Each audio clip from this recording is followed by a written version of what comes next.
Hello and welcome to D.I.Y, aka Do It Yourself. We're here with City of the Wolves, day number 1. I'm Fox. I'm joined here today with Aru. How you guys doing, man? Yo, Fox. So we got, what is this, like a week 2 tournament, right? Technically, some players have had like the game in some form or fashion earlier than others. True. I won't say how, but some people have more experience than others, which is okay. Yes, yeah, definitely. But like, I think a lot of these guys, I've been playing a lot online, right? And literally every day, everybody's been getting a lot better. I feel like it's hard to keep up. Like everybody's improving, everybody's finding new tech and all that stuff, learning new combos, all that good stuff, right? But the thing that I want to see today is some good defense. You know what I'm saying? Oh, we're not going to see that, man. We're not going to see that, no. It's okay, so this is not to say that people... Okay, I'm kind of saying people are bad. It's more of a lot of people, when they're put into situations where defense would benefit them most for, blocking, trying to just defend, hyper defend something, they're like, I'm going to hold up. Right. Which is another form of defense, right? It is. Offensive defense, someone might say. But it's still one of those things where, like, usually blocking is a lot better in some situations where you're not going to get guard broken, you're not going to get chipped. Right. But a lot of people are just like, nah, I'm going to do the thing where I don't have to actually block. But, yeah, dude. But that's okay. It's good. I mean, it's good you bring that up because I feel like a lot of people right now are like fuzzy jumping a lot because they don't want to have to deal with like the throw thing. Nobody wants to tech in this game because it's so scary, right? So everybody's fuzzy jumping right now, and I think that's like the first thing to really get down is how to blow up fuzzy jump, fuzzy backdash. And that's when, like, I think the people will really have to start learning how to play real defense in this game. Because you see some of that, right? Because I've noticed the way you stop that is you just like slightly delay the button you press so you hit them out of jump start up. Right. But it's one of those things you're scared of.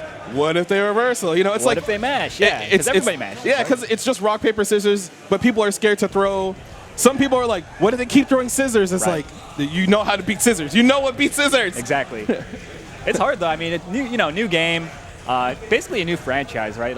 Like basically nobody has played the older ones, so I wouldn't say that. I'm not trying to anger Lord God SNK, who is so generously handing out the bags upon bags of money. Sure. Which I also would like a bag of money. That would be great. That would be great. I would love that as well. Yeah, let me know. Okay, so we got our first combo going to Omen, playing the Gato, going up against iDrop, playing Hokutomaru. Oh God. Clean just defend, doesn't try to get out of the corner. Gato's offense is a little scary because he has that stance. Oh my, wait, we're overheated already. Oh no. My man's is going in though. All right, iDrop finally gets out. So this character, Hokutomaru, his defense is being evasive, I would say. It has double, oh my, well, I don't know how much resources you want to spend because he has a big life deficit. He does. He spent a lot actually. Okay. Oh, hey, counter hit, probably trying to buffer a reversal. Almost overheated, didn't want to spend any more EXs. Oh, God. Oh, that'll get you. There is a gap between the down C and the Kuhadan, and that counter hits everybody, man. It's also, what, -2 on block or something? Like most breaks are -2. Yep. Outside of a few exceptions. -2. So if you JD the Kuhadan, you could also guard cancel, or you could just take the +2 frames, right? And you're right up in their face. It's pretty nice. But that requires not mashing, which is hard. You got to fight the animal instinct. Exactly. Oh! Didn't get the confirm, but still good damage. Trying to hold on to a lot of meter, gets jumped on. iDrop still in SPG range, so probably might do a rev blow on defense if it comes to it. Oh, no. There it is. Another counter hit. Hidden gear? I would assume so, yeah. There we go. Should be able to close up the round. Hidden gear, does a lot of damage. And you can only do it while you're in SPG. And it also gets rid of all your revved up meter on the bottom there. It goes immediately to 0. Yes, I got scared. I was like, why is it pausing? He should be dead. There's gonna be a lot of clips for will it kill. Oh yeah. That's for sure. Wait, reverse throw? Thrown out of his own offense. You hate to see it. There's the rev blow. Oh my goodness. The big crumple too. Which is one of the things a lot of people are scared of. Getting counter hit by rev blows gives you a lot of confirms, and people are just like, how do I stop the rev blow? And usually it's like a 2CE or a meaty throw. This man, iDrop, only has one setup. He double jumps in your face to stay in front every single time on OP, man. But it works. It works 90% of the time. Yeah, well, I guess. Oh, that's footsies right there. Yes, sir. Down C, baby. All day. Push the corner. I don't know if we're going to hidden gear. Oh, we are. I agree. Yeah, you want to go back down to 0 and make it so that if this doesn't kill you, probably in chip range / throw range. Yeah, throw. Basically anything will do it. Oh, tries to jump out of pressure. No, we blocked those. Very nice. Good self-control from Omen, taking the first game from that mashing scrub iDrop.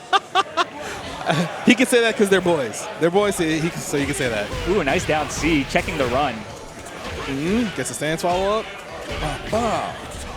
Almost out of SPG. Hey, don't confirm though. It's fine. Nice anti-air. Which is hard because Hokutomaru has, you know, the hover, the delay hover, and the double jump, so he kind of anti-airs you in a sense. Exactly. Yeah, this character is so unpredictable. Plus, he can still JD after the double jump in this game, and Mark of the Wolves he couldn't. And I was very surprised to see that they let this guy do that in this game. He got older. He learned how to do more things. That's true. That's true. Older and wiser, and more belligerent. Oh yeah, he was just like, I got the shaved sideburns. I'm ready to go. Oh no! Oh, no. But he's dead. Don't have to even spend any of the meter down there. iDrop, I thought you were a Street Fighter player. I thought you had footsies, bro. What's going on? But this is not Street Fighter. Street Fighter doesn't have just defense, hyper defense. That's true. It's got drive rush. It's not the same. They're like, oh, I can parry without pressing 2 buttons. I'm in there. Oh, yeah.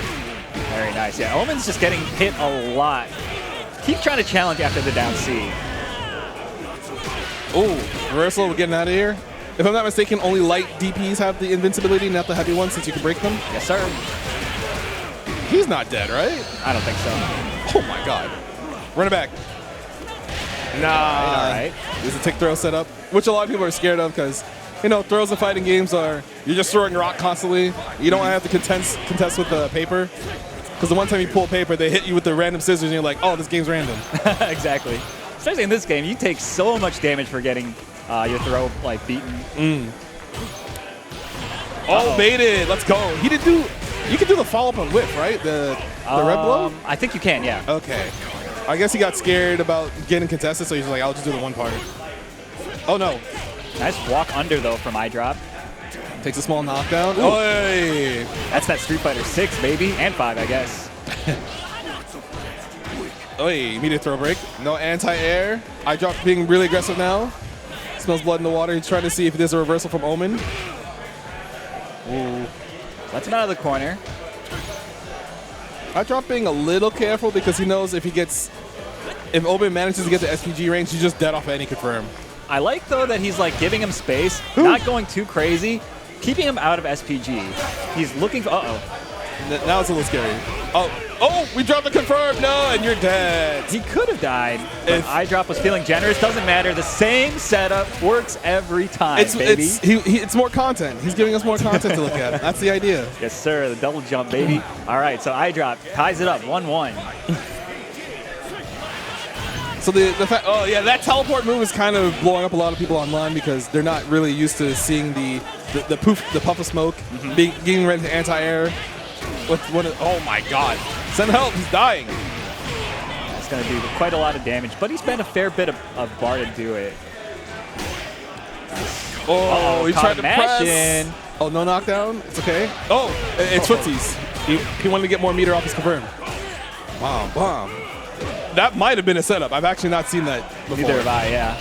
Oh, that was so dirty. Oh, he's reaching. Omen's reaching.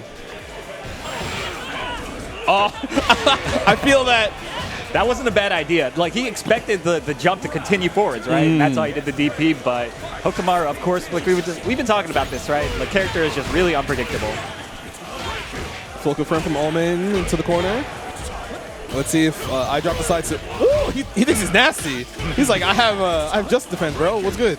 Yeah, but what you got after that? You ain't got nothing. Oh, yeah. The next step is not being able to guard cancel your just defense. Yes, sir. Uh-oh, knockdown again. Blocks the same side. No, he gets counter hit by 2C. Wait, he's dead. Oh yes. No! Drops the combo. That might have been better that it dropped there because he was about to spend 2 bars. Didn't need to spend the 2. Hey, try to press something on the way down. Gets landing recovery punished. All right, now it's down to the final rounds. I feel like Omen's going to be a little more aggressive. Yeah, big jump D starter. Push the corner, get him out of SPG. Maybe spin the bar, yeah. Bah. Pull up. Uh-oh. iDrop doesn't have rev blow available. Oh, didn't get the... Couldn't JD because it was a hop. Oh, clean D break cancel. Oh no, wake up 2B. Good challenge. Smelled the throw coming. Oh! All right, let's see your biggest combo, iDrop. He has a lot of rev gauge to work with, so let's see if he decides to. Yep. With the EX. Yo, that could have been it. All right, good defense from Omen. No. Gets out. Nice defense yet again. So iDrop just trying to not contest to. Well, I was gonna say not contest, but he just jumps in, throw. Oh my goodness. He did not want fireball. Oh no! What was my man's doing? He's mashing. Yeah, I think he might have tried to like. I think he was trying to buffer super, and the forward gave him like a hyper defense attempt, and it got punished. Punished, right? Yeah, I think. I also think he was probably trying to just defend guard cancel super, but a lot of people who are not used to the Mark of the Wolf series, you're able to just defend something and then kind of like pre-buffer beforehand. Yep. And so as long as you do the buffer, just defend, press button, you get like whatever special moves super that you want to have happen. Honestly, for supers, I feel like you kind of have to pre-buffer at least maybe like the first quarter circle, right? Because it's just it's so fast. You don't have very much time after like the JD flash to input it, right? So, yeah, that's what I've been doing at least. It is a little difficult because like if you're not used to doing a motion of block, you think that, oh, I have to now buffer immediately, but you don't have enough time. Exactly. The game does give you, what is it, like 8 frames after the first just defend to do another input? I'm not sure, honestly. Because like I know like just defend is not as hard as people think it is. The thing is it's like parry where you have to do it like 1 or 2 frames right after. You do have a generous window. Yeah, you do. Ooh, do we have our next match? Looks like it. We got Creamking going up against Stacks. Nice. Ooh. Let's see who they both play, because most of New York is now starting to show up for another new fighting game, I want to say. So it's nice to see a lot of people come out because they're trying to find the fighting game that they like. Yes. Because a lot of people don't like Tekken, they don't like Street Fighter, or not to say it's bad, it's just like not their flavor of fighting game. Yeah. So this is one of those ones where the pacing's a little similar to those games. Yeah. But the mechanics are more to what they want. I would agree with you on that. I think it shares a lot of DNA, of course, with a lot of other fighting games. But it's at the same time, it's also kind of a breath of fresh air in the sense that it rewards you, I think, very heavily for having good defense, good patience, all that stuff that I think a lot of modern fighting games don't really reward as much these days. That's the thing, too, because I've been thinking about that a lot, why people think modern fighting games have more offense as opposed to defense, when most fighting games have more forms of defense than you would expect outside of just normal blocking. Yeah. So like Street Fighter has parry, Street Fighter has, you could think of, what's it called? D.I.Y as a form of defense for people doing bad block strings. Absolutely. And it's one of those things where it's not inherently apparent because you see people just kind of rushing people down or people swinging on wake up because they're scared of an option. Yeah. Which makes the illusion of defense not there. Right. But sometimes you want to call your opponent's offense, which is a form of defense.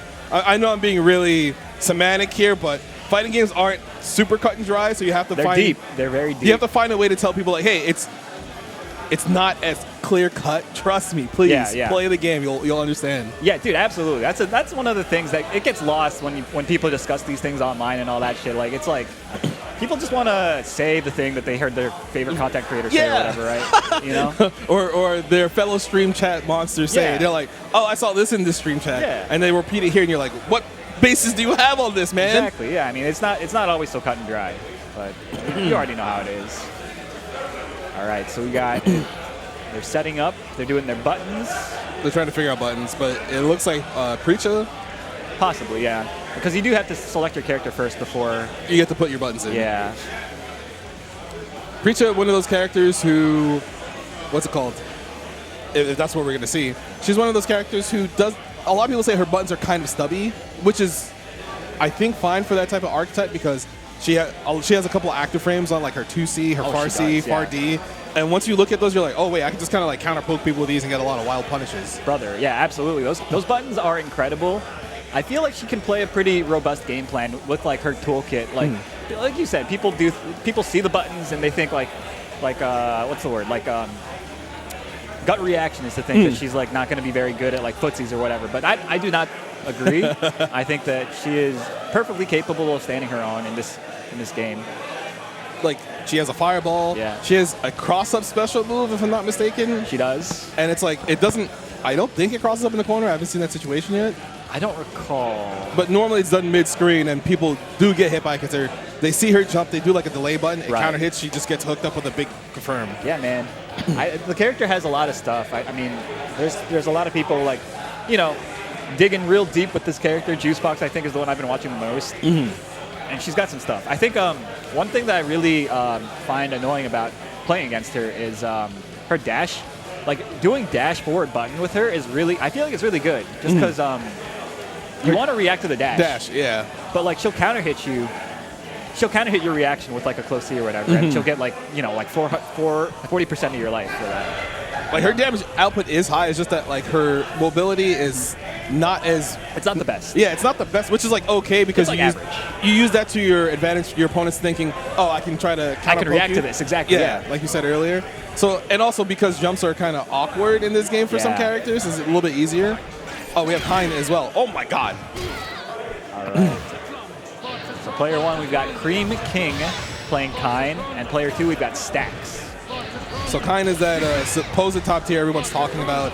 He has the ability to zone, rush down, get set play. Kind of does it all. Yeah, he does. Look at his damage. It's pretty good. He gets really good setups, too. Multi-layered mix-ups off of knockdowns. Ooh, that didn't counter hit. 2C anti-air. Let's go. Very nice. You want to know a hot take, though? What's that? I feel like once the meta settles, I feel like he'll be just below like the absolute top tiers. Personally, that's what I think.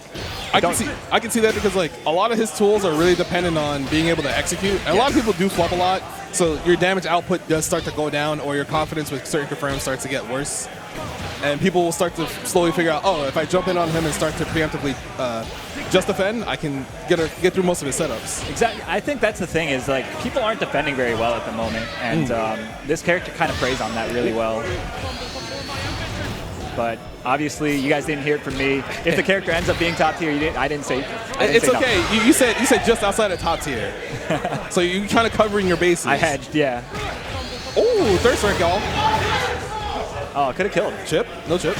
Hey, Fireball. EX Fireball. EX Fireball for Kind really good at covering, obviously covering jump like you saw there. Yep. But a lot of people, when they see the Fireball, they think, okay, I can kind of like walk forward and just defend it. But the speed is a little different too, so it throws off your timing of how you want to approach it. Absolutely. All right, gets the throw. Gets a setup. I like the jump though. Rev blow, hold his corner. Genie setup overhead. Big confirm. Yes, sir. Not enough needed to get Preach out of the SPG, but it's fine. Oh my. Oh, we're just swinging. Yeah, my man's is being both of them are being very belligerent right now. Oof. No anti-air again. Slowly walking back. Yeah, the fact that Preacher has a fireball in this matchup makes her life a little bit easier. She doesn't have to worry about, oh my, third strike again. Last chance. Nice and easy. That was good. I like that he didn't go for the EX extension there because he would have overheated. And he wouldn't have been able to complete the combo. So Creamking 1 round away from winning the set so far. Oh, yeah, another rev blow. I guess they smell blood in the water because they understand, oh, you're just trying to backdash away from a lot of my pressure. So, oh my. Not the counter hit, close D. All that right. Should hit. Yes, there sir. We go. Takes the mid-screen knockdown. Stacks has a chance to pull up. They are pretty hesitant because they're not sure really how to approach Kine, it looks like. Oh no. You gotta just defend those. Can't just block in the air. Genie set up again. Just trying to hold space on the screen, don't have to be super aggressive. Oh my. Oh, it reset too. Help. Damn. The 2C yet again. Dash up 2C. People getting hyped for the boys in the crowd. Yeah, it sounds like it. It's good to see. Hear. Yeah. People showing up to their regional. I guess we could call this a regional. I think so. Because like it's weird because it's a lot of people from New York, but there's a lot of people from outside of New York here as well. Yeah, I think I'm pretty sure Creamking, for example, the one that just won the set, was I think he's from upstate. Really? Yeah, I'm pretty sure. Damn. Yeah. Well, is it like real upstate or is it like? I think like actual upstate, not like New Yorker upstate. You know? Okay. Like an hour up from New York. No, I think it's actual upstate rather than like White Plains or like Yonkers. Yonkers, right? But yeah, usually a lot of people don't. They try to like save their money for like the really big events. Yeah. But it does benefit them to try to come to these because I agree. It is it's not. I don't want to say it's crowded in here. I don't want to give the illusion of like there's no space, but it feels more tight knit. It's intimate. Yeah. I always use that word to describe these like smaller scale events because you get to like, I feel like you get to interact with like a bigger percentage of the people. It feels like you have more of a shared experience with the attendees than you do at like the bigger events, right? Which I think, I don't know, I like that feeling, you know? Because the bigger events, you know, they're nice. You get to see like way more. You get to see everybody, yeah. You see everybody. You see all your friends, which is nice. Yeah. But you still kind of lose the impact of, hey, I played fighting games because these are fun, and also they brought more of the people that I know together. Exactly, yeah. Yeah, so I mean, you were just at Max Mode, so you know you already know the vibe. Yeah, right? Like, Max Mode was fun. Honestly, I haven't been to ATL. Well, the last time I was ATL was for Climax Night, Under Night tournament. But for anything outside of that, I haven't been there since like final round 2015, 14. Dang. It's been like it was a while before I went to final round outside of like that other Under Night event. Yeah, and it was mostly because it just didn't feel like an event where I could hang out with a lot of my friends and still enjoy fighting games. It was like one or the other. Sure. It's like you're playing fighting games for most of the weekend, or you're hanging out with friends for most of the weekend. I feel you. Which is, unfortunately, one of those things that's becoming more standard. I think so, yeah. Because the really big events, while they're doing their best to accommodate for everything, they still have to make money. They still have to make sure that they fulfill their priorities with the event spaces, with the hotels and all that. Sponsors and all that. It slowly feels like we're not getting as much like appreciation as fighting game fans. I would agree. Because it's I don't want to be a Debbie Downer, but it's one of those. If you've been around for a while, you feel the disconnect. Yeah. But a lot of people have not. Exactly. They don't have that what's the word? The context. Yes. Yeah. They just see big event. They're like, oh, big event, cool, and we're all like, yeah, big event, cool. It is cool. It's fun. But it's very great. It's. I think when more people have the connection with their community, they'll understand like, oh, that's what you guys are talking about. You guys aren't just old, you know? Because a lot of people like to say because you've been in the scene for a long time, you think you know better than everything that's existed. Right. But that's not the case. It turns into one of those, no, we've seen things come and go in phases, and we understand why certain things come and go. Exactly. And we don't want you guys, we don't want the newer generation to suffer. To not experience the same stuff that we came up with and we loved it, right? So I feel like it would be nice for the new cats to also get that same. Yeah, because you like when we eventually stop doing all this stuff. Yeah. Well, I don't know, because production is hard, and honestly, you need people who are older to do production. Yeah. Whenever we decide to like stop being a heavy part in this community, hopefully the new generation says, okay, we'll pick it up and make sure you. It doesn't have to be huge. It doesn't have to be like large, but it could be one of those things where. It keeps the soul, the spirit, the soul that everybody likes about the grassroots fighting game community. Yeah, I think that's a really good way to put it, man. All right, we got our next match ready. We've got Alex Smith going up against WinnieCommittee. So I believe Alex Smith from the Northeast, right? Mm-hmm. Winnie, though, a New Yorker, a Tekken player mostly, but he actually dabbled in Sam Show as well when that was new. Good to see him back for Fatal Fury. It's funny because I've seen Alex Smith for quite a long time since pre Street Fighter 4. I think Street Fighter 4 is when I first known about Alex Smith, but he's a long-standing Guilty Gear player. Ah, okay. So he dabbles in a lot of fighting games. He should have the strength to be able to show off his individuals. Is it Janae or Jenny? I'm hearing that it's supposed to be Jenny now. So the name's not helping on the screen. I look at the screen and I'm like, oh, it's Janae. Yeah, I mean, I've been saying Janae too for like the longest time, but I'm pretty sure, Jenny. Oh my God, that's a lot of damage. Yes, sir. When he's getting rushed down, Alex Smith already in overheat, but it doesn't matter because he has such a big life lead. Drops the combo. All right. Oh, we can make. Oh, you have to be careful about Red Blow and Wake Up. No, she's overheated. Oh, right. It's hard to see. It's one of those things you gotta like make. Well, the thing is, she's also red. Yeah. She's not just hot. It's just like, hey, I'm overheating. Oh my goodness. Wake Up reversal. Doesn't get the cross up. Tried to contest a break.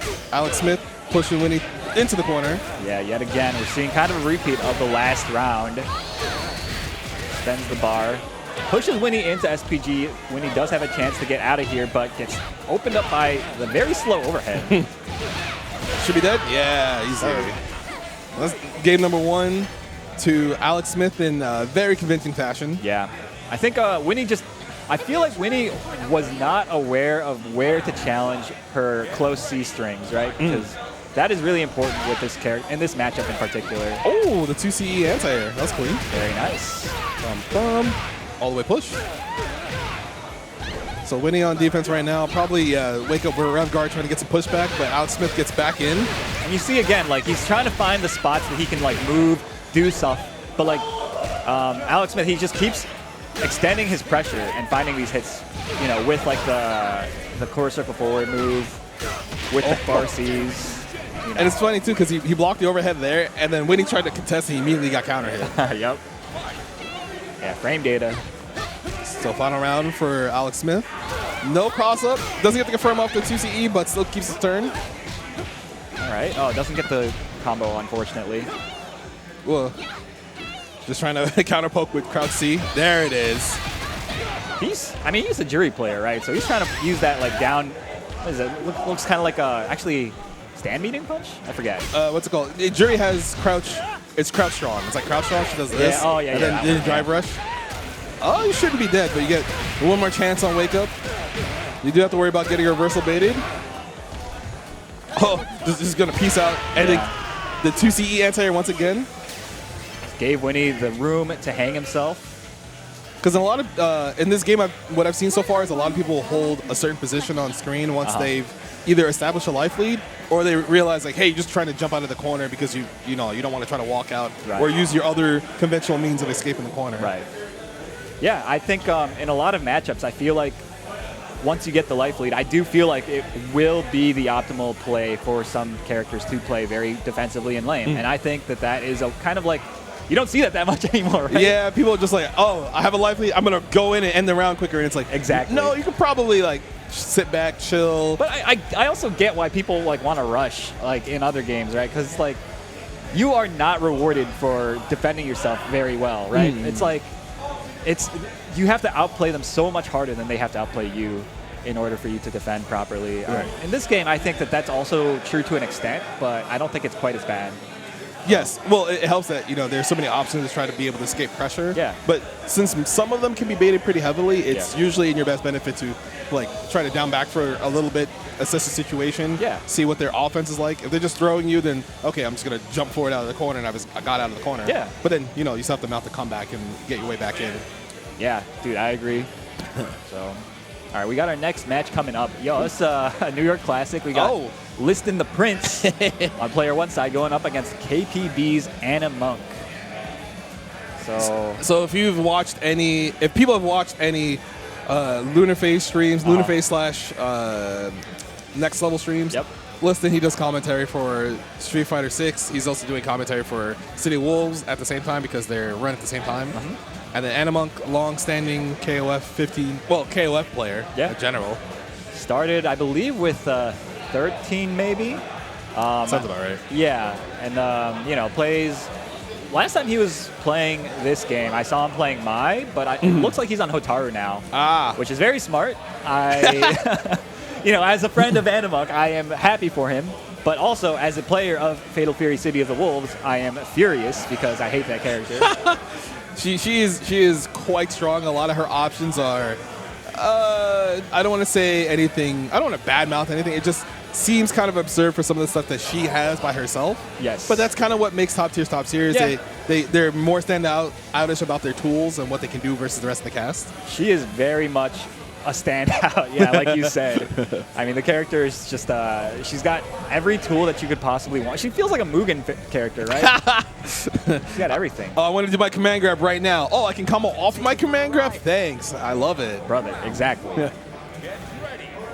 So Liston going to Rock. Rock being obviously one of the characters that came out during the beta when we got the game at the first time, which is really nice. He's still a pretty standard character. Oh, God. Nice hop. Gets a throw tech off there.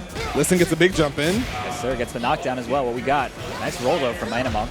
Ooh. It's kind of hard to punish sweeps at most ranges. Oh, baits the reverse soul. Push the corner. Spend. Yeah. Trying to get him out of SPG, maybe?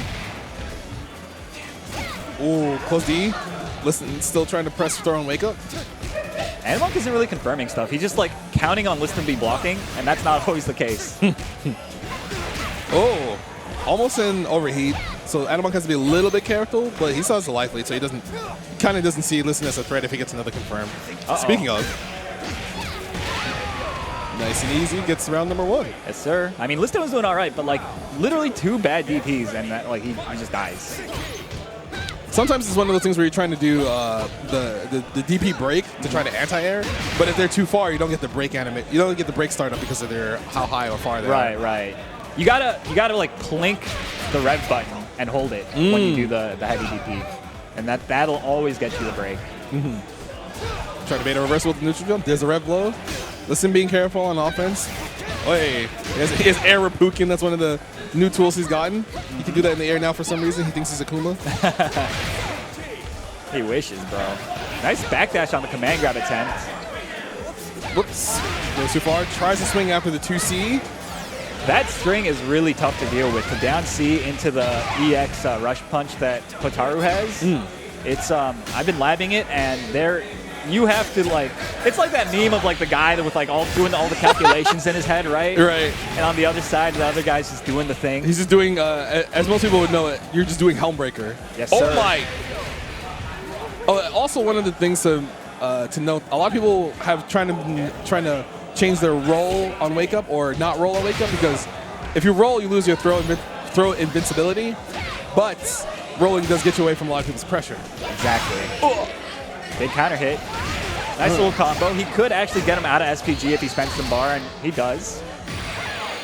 He doesn't have any more bar left, but Animonk really coughed. Oh my god! That was a very Street Fighter-esque whiff punish. I also felt like he was just doing his 2C there, honestly. Oh yeah. No, my man's was full sending it. Gets small damage, pushes. Animonk's still not afraid to reversal because of his life lead. No! Uh-oh. Big chance here for Liston. Mistimes the throw. There is a little bit of throw protection, about 4 frames of it. 2C, trying to slowly chip out Liston. But instead, Animonk is putting himself in the overheat. Oh! Just did the reversal because he knew he'd press a button. Punish! Oh, that could have been it. Oh my gosh. Nobody wants to win. Oh my. I love how Liston did sweep and then tried to jump forward. And Animonk's like, nah, bro, that's like -10. Get out of here. That was actually so wild. All right, so Animonk, game 1. That's another one of those things that hopefully changes over the course of the game's lifespan. When people block a sweep, they're like, oh, I have a button that punishes a sweep. Oh my god. They're just kind of swinging. Yeah. Gets a knockdown, chases the roll, making sure Nice Animonk can't jump. Oh. Uh-oh. Big combo. Oh, brother, Animonk. He's just resetting. Yeah, he's overhead. He's building meter for later. Oh, okay. He's investing in the future. He might not have much of a future if he gets hit again. He's going to reversal? No. He knew Liston would try to bait that. I feel like both these guys are so like gun shy because they've both proven how willing they are to just send the DPs, and now they're both afraid to run offense. Joe, just run the offense. Yeah, the actually, DPs are not that. They don't hurt. They don't hurt that much. It's scary when you're about to die. Yeah. Yeah. But if you're responsible with your life bar earlier on in the match, you don't have to worry about that. Oh lord. Speaking of, brother. I'm surprised that confirm wasn't better, but it's okay. It's not 1 p.m. in New York yet. That's true. People probably woke up at like 11:30. I know my ass definitely did. Was that why you were like 5 minutes late? You know, it might have had something to do with that. No, the trains. It's the trains. Yes, it was absolutely MCA always hoeing me, bro. So Liston trying to get this round so he can tie the set count up. Doing pretty well so far as long as he doesn't eat any big punishes. Oh no. Uh-oh, you were saying? My. Oh, you know what? It's fine though. Animonk burns himself out. Sorry, overheats himself. Oh, the neutral jump B. Yes, sir. The beautiful keep out. I think once Liston realized like, oh, I have a big life lead. He doesn't have access to just defend, hyper defend anymore. I can kind of just poke him slowly, which is one of Liston's playstyles as a fighting game player over the course of the years he's been playing. It's just that he'll take a lead and then kind of just hope that you run into a lot of the stuff he puts to defend himself. He is an elderly player. What's it called? He's one of the monks. Oh, yeah. Oh, my God. Huh? Nice DP. That hit from so far. Yeah. Got the outstretched limb, I suppose. Animonk trying to get himself out of overheat, but that's going to be there for a while, brother. Yeah, Animonk, one thing I'll point out is that it feels like his resource management isn't great, but wow, what a down C. Pretty good button. But I do think what you were about to say is that after he gets guard broken, he's usually aggressive because he thinks that if he uses up all his resources, he'll have a big enough life lead to not have to worry about the lack of resources. Yeah, it's the Noah the Prodigy line of thinking, right? Just spend it. Ooh. Waiting for another reversal. Nice. Oh my god, he got the hyper defend, but he didn't buffer anything afterwards. Yeah.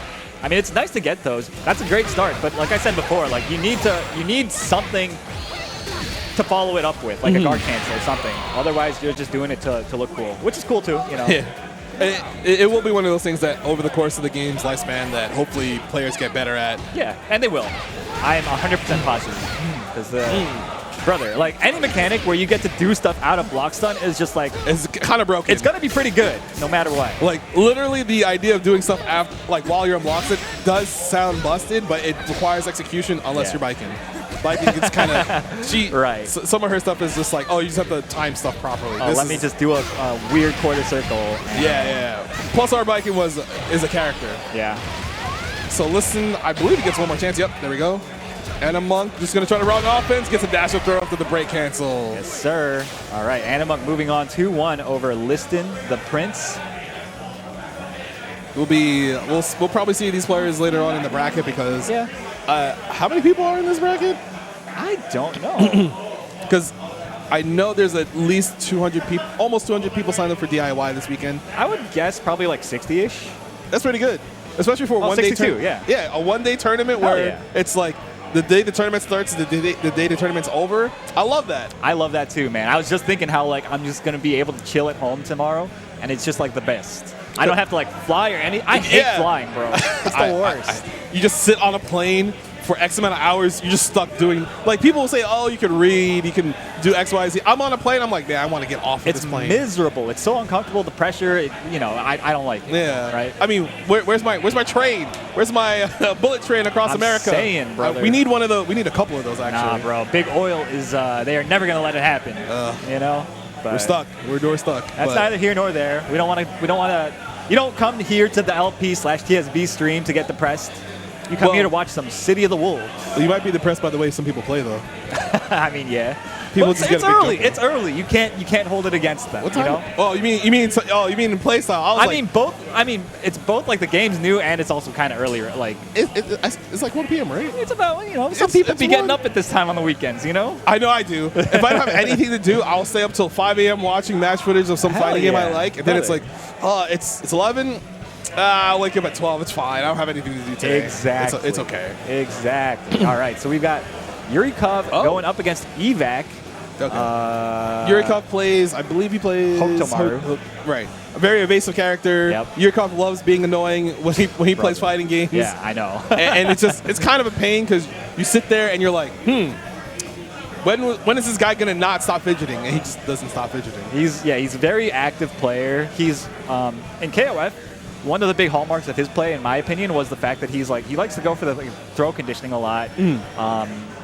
I don't know if he'll keep doing that in this game. We'll see. The character Hokutomaru, he can literally do like everything. Like offensively, he is the full package. On defense, he struggles playing like straight up defense, but like because of his mobility and his options and his ability to keep you guessing on where he's going to be next, I think that his defense is also quite strong because you can't hit him if he's being piloted well. It's one of those things where you could say that because he's so mobile, it's a form of defense. Absolutely. Because not being able to be hit is just like, oh, I don't lose any life. Cool. I can get in. I can anti-air, which is really cool because you're like, oh, he's hovering. I'll just do the thing. And then he double jumps. You're like, oh, I'm in whiff recovery. I get wild punish. And he sends me to the corner. Yeah, no, I mean, that's that character. I feel like it's so difficult to get a clean hit because even when he's scrapping like up close, he's got really fast, really good buttons to challenge stuff. So it's also like it's not like even if you like close the distance on him, it's not like you're guaranteed to like be in an advantageous position, right? So I mean, I don't know. I find the character very frustrating to play against currently, but who knows what's going to happen. And we have EVAC playing Dong Wong. Dong being one of those characters, his playstyle, I don't want to say is unorthodox, but it feels like it's kind of straightforward. You know, you kind of want to brawl with your far C, your 2C, your jump cross up normal. Oh, God. Yeah, I would say he's a brawler type character for sure. Okay, looks like Yurikov is actually going with the rock today. Oh, my goodness. Yurikov plays a lot with like the Mexican players. So, I mean, the Mexican players, they all love rock. I think it's just that KOF background. Oh, rock slash Terry. Oh, no, not the overhead into the rock command slash grab. Terry. Drops the combo. Still has a good life lead. Oh, punishes the land and recover with throw. Clean. He's going for a lot of throws already. EVAC trying to somehow mount some sort of offense, but not looking too strong here. EVAC is using a lot of the Dong Hwan down A as well, which is that the button doesn't chain into anything. It's not a great button in my opinion. It's just a long poke. Yeah, it's a very long poke. Anti-air confirm. Spins the 1 to get the knockdown. Pushes the corner. Hey, break pressure is so scary. Not again. It can't keep happening. Run into the corner. Oh, hey, close A counter hit. EVAC trying to map. Okay. Using the Rev DP. That's like a habit from other games, I want to say. Because there's no invincibility on the Rev DPs in this game. Goes back into stagger pressure. Yurikov waiting for the jump, and there it is. Gets the DP break once again. Yes, sir. Looking good. Yurikov. Probably one of the guys that we'll see making it pretty far. He's been making a splash in all the online tournaments and stuff. Doing really well for himself, as you might expect from a player of his caliber. One of the stronger fighting game players we have in the Northeast, I would say. Yeah, I would say so. Oh, hey, the back doesn't get a full confirm off the whip punish. Oh my, anti-air EX knuckle, cool. This guy's just kind of freestyling right now. Yeah, he's definitely doing stuff. Ah! No anti-air. There we go. Pull up with the knockdown. Be careful of the wake up. There it is. Rev low. That really does not look like it's supposed to cross up, by the way. I know, man. It looks so stupid. But I'm just like, oh, this is going to hit same side. Oh, I got crossed up. Cool. Neat. Yeah, Yurikov, another thing that he's really good at doing is the left-right stuff. His jump angles and spacings are really, really good. I'll say that. Cross up. Ooh, just defend. Yeah, nice doesn't block. get the confirm after. Ooh. Okay. But drops the combo. I want to see some Dong combos, man. He's one of those characters where, oh my God, I feel like you have to be not dedicated to, but a lot of his moveset is a little odd at the beginning. Yeah. When you start playing him. Like game plan wise, I think he's relatively straightforward, like you said, but execution wise, the way that you do stuff, I feel like it's a little unintuitive if you're used to other characters in this game. Ooh. This knockdown has a chance. Baits up the rev blow, but recovers kind of fast. Oh God. Oh God. More counter pokes. All right, Yurikov taking the second game over EVAC 2-0. Moving on. You can already, a lot of people can already see the more experienced, I don't want to say more experienced players, but you can tell who's definitely been playing this game more than other people based off of the way they move, the way they do certain confirms. Dude, Yurikov is like grinding the hell out of this game, so yeah, no surprise to see him doing really well, right? All right, I think we've got our next match also set up. We're just going right through. I think we got Animonk versus You're a Messi. Oh wait, no, that's later. That's later. This is Alex Smith versus CreakyAxe. Oh, CreakyAxe. Oh, CreakyAxe is I forget what team. They have a particular team they play in KOF 15 that I really liked. It was Majin, Hydern. I forget. Was it Vanessa? It was Maybe he was playing Vanessa a bit, but I don't remember. I don't think it's like a main pick.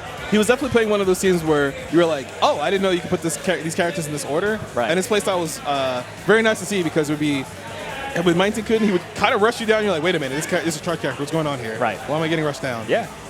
He's another one of the KOF 15 players that kind of solidified the whole Northeast scene as being one of the stronger regions in the United States. I would say so, yeah. He did really well for himself throughout. Well, he has been doing really well. I don't want to talk like the game's done, right? Right? It's crazy because, like, people think that just because City of Wolves is out, that there's no other XFK titles, and like that's not true. You have 15. You also have Sam Show. Yeah, I mean, both those games are getting ridiculous amounts of money getting thrown at them. So there's that. If that's a thing that motivates you. I mean, I know people who are already good at those games are just gonna kind of triple down on their worth ethic to make sure when they get to the SWCs. It's funny. I'm seeing a lot of people that like washed up Sam Show players talking about practicing and stuff again. And I saw like Andy OCR, for example, signing in, playing yesterday. Andy OCR became one of my favorite shit posters on Twitter in like the last 5 years. It's such a funny like character arc for him, right? Like this old ass dude. Because I heard that he was like one of the nicest dudes known the man. He is. Yeah, he was really super nice chill. And then I see him post on Twitter. I'm like, you are way too funny to be doing this. Like, you should not be wasting your time on Twitter here. But he's a pretty good asset to the community, I would say. I would say so too. So I'm glad to see that he's got the competitive itch again. A lot of other people that also have fallen off of the Sam Show train over the years are dabbling again. I don't want to talk. I don't want to act like they're gonna commit, full commit, right? But you know, they're testing the waters, right? It would be nice to see the people who have put their time into the game get some sort of at least monetary gain, even if it's temporary. Yeah, they get that small boost. Like, yeah, it's nice that all the work that I put into this thing, I get a nice reward for it because I agree. Yeah, when you play fighting games or you do anything for fighting games, it's a love of labor type thing. It's not. Yes. I'm trying to do this to get paid. It's almost the exact opposite, actually. Yeah, honestly, yeah. Especially like guys like us that came up in the era that we came up in. It's like there was like no money really to speak of, right? We were just like, we will hang out for a couple days in this venue, go around whatever city we're in, eat, hang out, go back home. That was it. Yeah, but now, I mean, it's nice. It's nice to see that there's some money involved now. It's got its upsides and its downsides, right? But that's a very complex discussion that we don't have time for because we're getting into this match. We got Alex Smith on the B-Jenny going up against Creaky's Kind. Alex Smith already pushing CreakyAxe into the corner. Anti-air to CE once again. Full confirm. Doesn't do that much damage, but it's the fact that you get to anti-air your opponent, keep them in the corner, except if they roll out like CreakyAxe did. Throw gets jumped over. I wonder if Alex Smith is going to spend if he gets the bar. All right, opts to save it. Uh-oh. It's a reversal. Should be it. Nice and easy. Let's go, Jenny. Alex Smith is basically just kind of just running offense, and people are just having a lot of trouble stopping it. And understandably so, because this character is very unorthodox, I think. Mostly because of the way she can do special moves with her backdash. Yeah. Oh, clean punish again? Yeah, let's go. She can just cancel straight into specials and continue her offense in that way. And like a lot of people don't know like how to deal with it really. Because it is unintuitive. You have to like JD a lot. You have to go for guard cancels to dissuade them from doing that stuff. And nobody's really doing that stuff yet. Oh! Because it's hard. He tried to just defend Rev Blow afterwards, but he got counter hit instead. Oh. Kill her! Yes, sir. Oh, no. Could have spent some meter. In fact, he should have. Wake up jump. That should. Not really. I'll say it won't. Oh, my good. Oh, my God. He's dead. Sajam, have mercy. Holy moly. Also, what's interesting is that CreakyAxe is playing with his SPG at the end of his life bar. Yeah. Yeah. You know, I mean, there are certain benefits to having it at the end, right? You get more of a discount on your rev moves when you have it further in your life bar. But there's also the risk, of course, of just never being able to utilize it. Game number 2. Oh, clean empty jump was trying to just defend something on the way down, most likely. Push the corner. And now CreakyAxe is kind of waiting for his chance to move, but he might not get that chance. Oh my God, his rev gauge is almost, he's almost overheated, bro. It's a 90, bro, please. My man wants to play the game. All right, if CreakyAxe can get some offense going, I mean, B-Jenny is really close to overheating, like you said. And SPG doesn't do any rev blows, gets counter hit with close C. Is that game? Yeah. Damn. And Alex Smith's management of his rev meter was really impressive because it constantly looked like he was going to overheat, but he just managed to stay outside of that zone constantly. Yeah, and I mean, that's just, it goes to show he's just totally in control of the situations. Creaky is just not able to get anything going. Decides to spin the bar to get the knockdown and get some of his rev meter back. Oh my God, not the far C confirm. Once again, close to being overheated, but it's fine. Still has good offense this round. Oh. Big chance. Oh, nice tech, though, from Alex Smith. CreakyAxe trying to hold the mid screen right now, but just outside of SPG. We're in it now. Do it. Ripple. Just do the ripple. Come on, bro. Yeah. Oh, nice anti-air. Was ready for it. A lot of the Kind players do like to go for that re-hop pressure. Oh, hey, big confirm. No! It's fine, though. He's still overheated for now. But he might not get a chance to abuse the fact that his guard meter is going to get abused. And 2CE anti-air once again from Alex Smith coming through. Alex Smith, I mean, he anti-aired with the 2CE probably like 5 times in that one round, bro. He was so ready.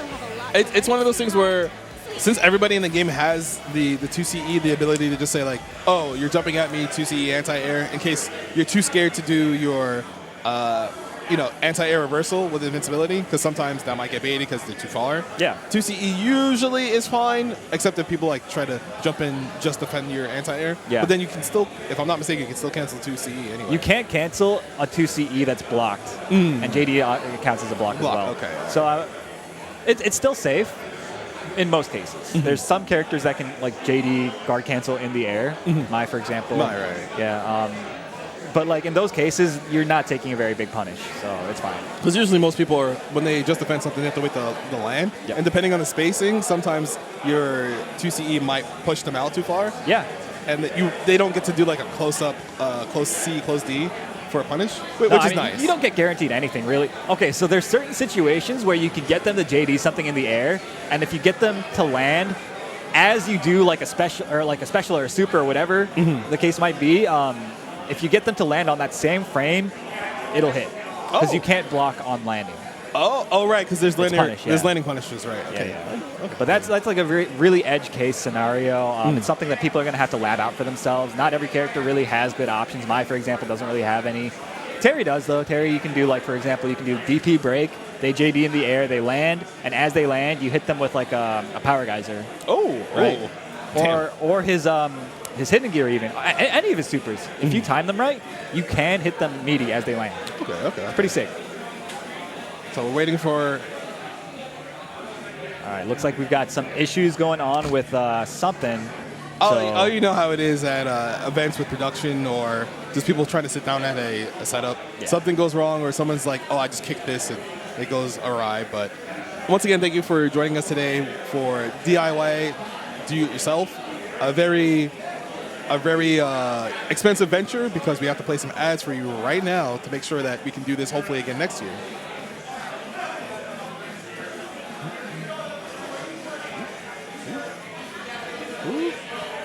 Ads? I'm going to assume that they're Twitch ads and that they're playing currently. Maybe. Which means if you're subscribed to the channels, you can still see us. So we got to figure out how to kill time for you guys real quick. But again, thank you for watching. Oh, is there, I don't know if there's an online store. Oh, for D.I.Y? Yeah, because they have pins. They have pins. You have the... Actually, no, what shirt is...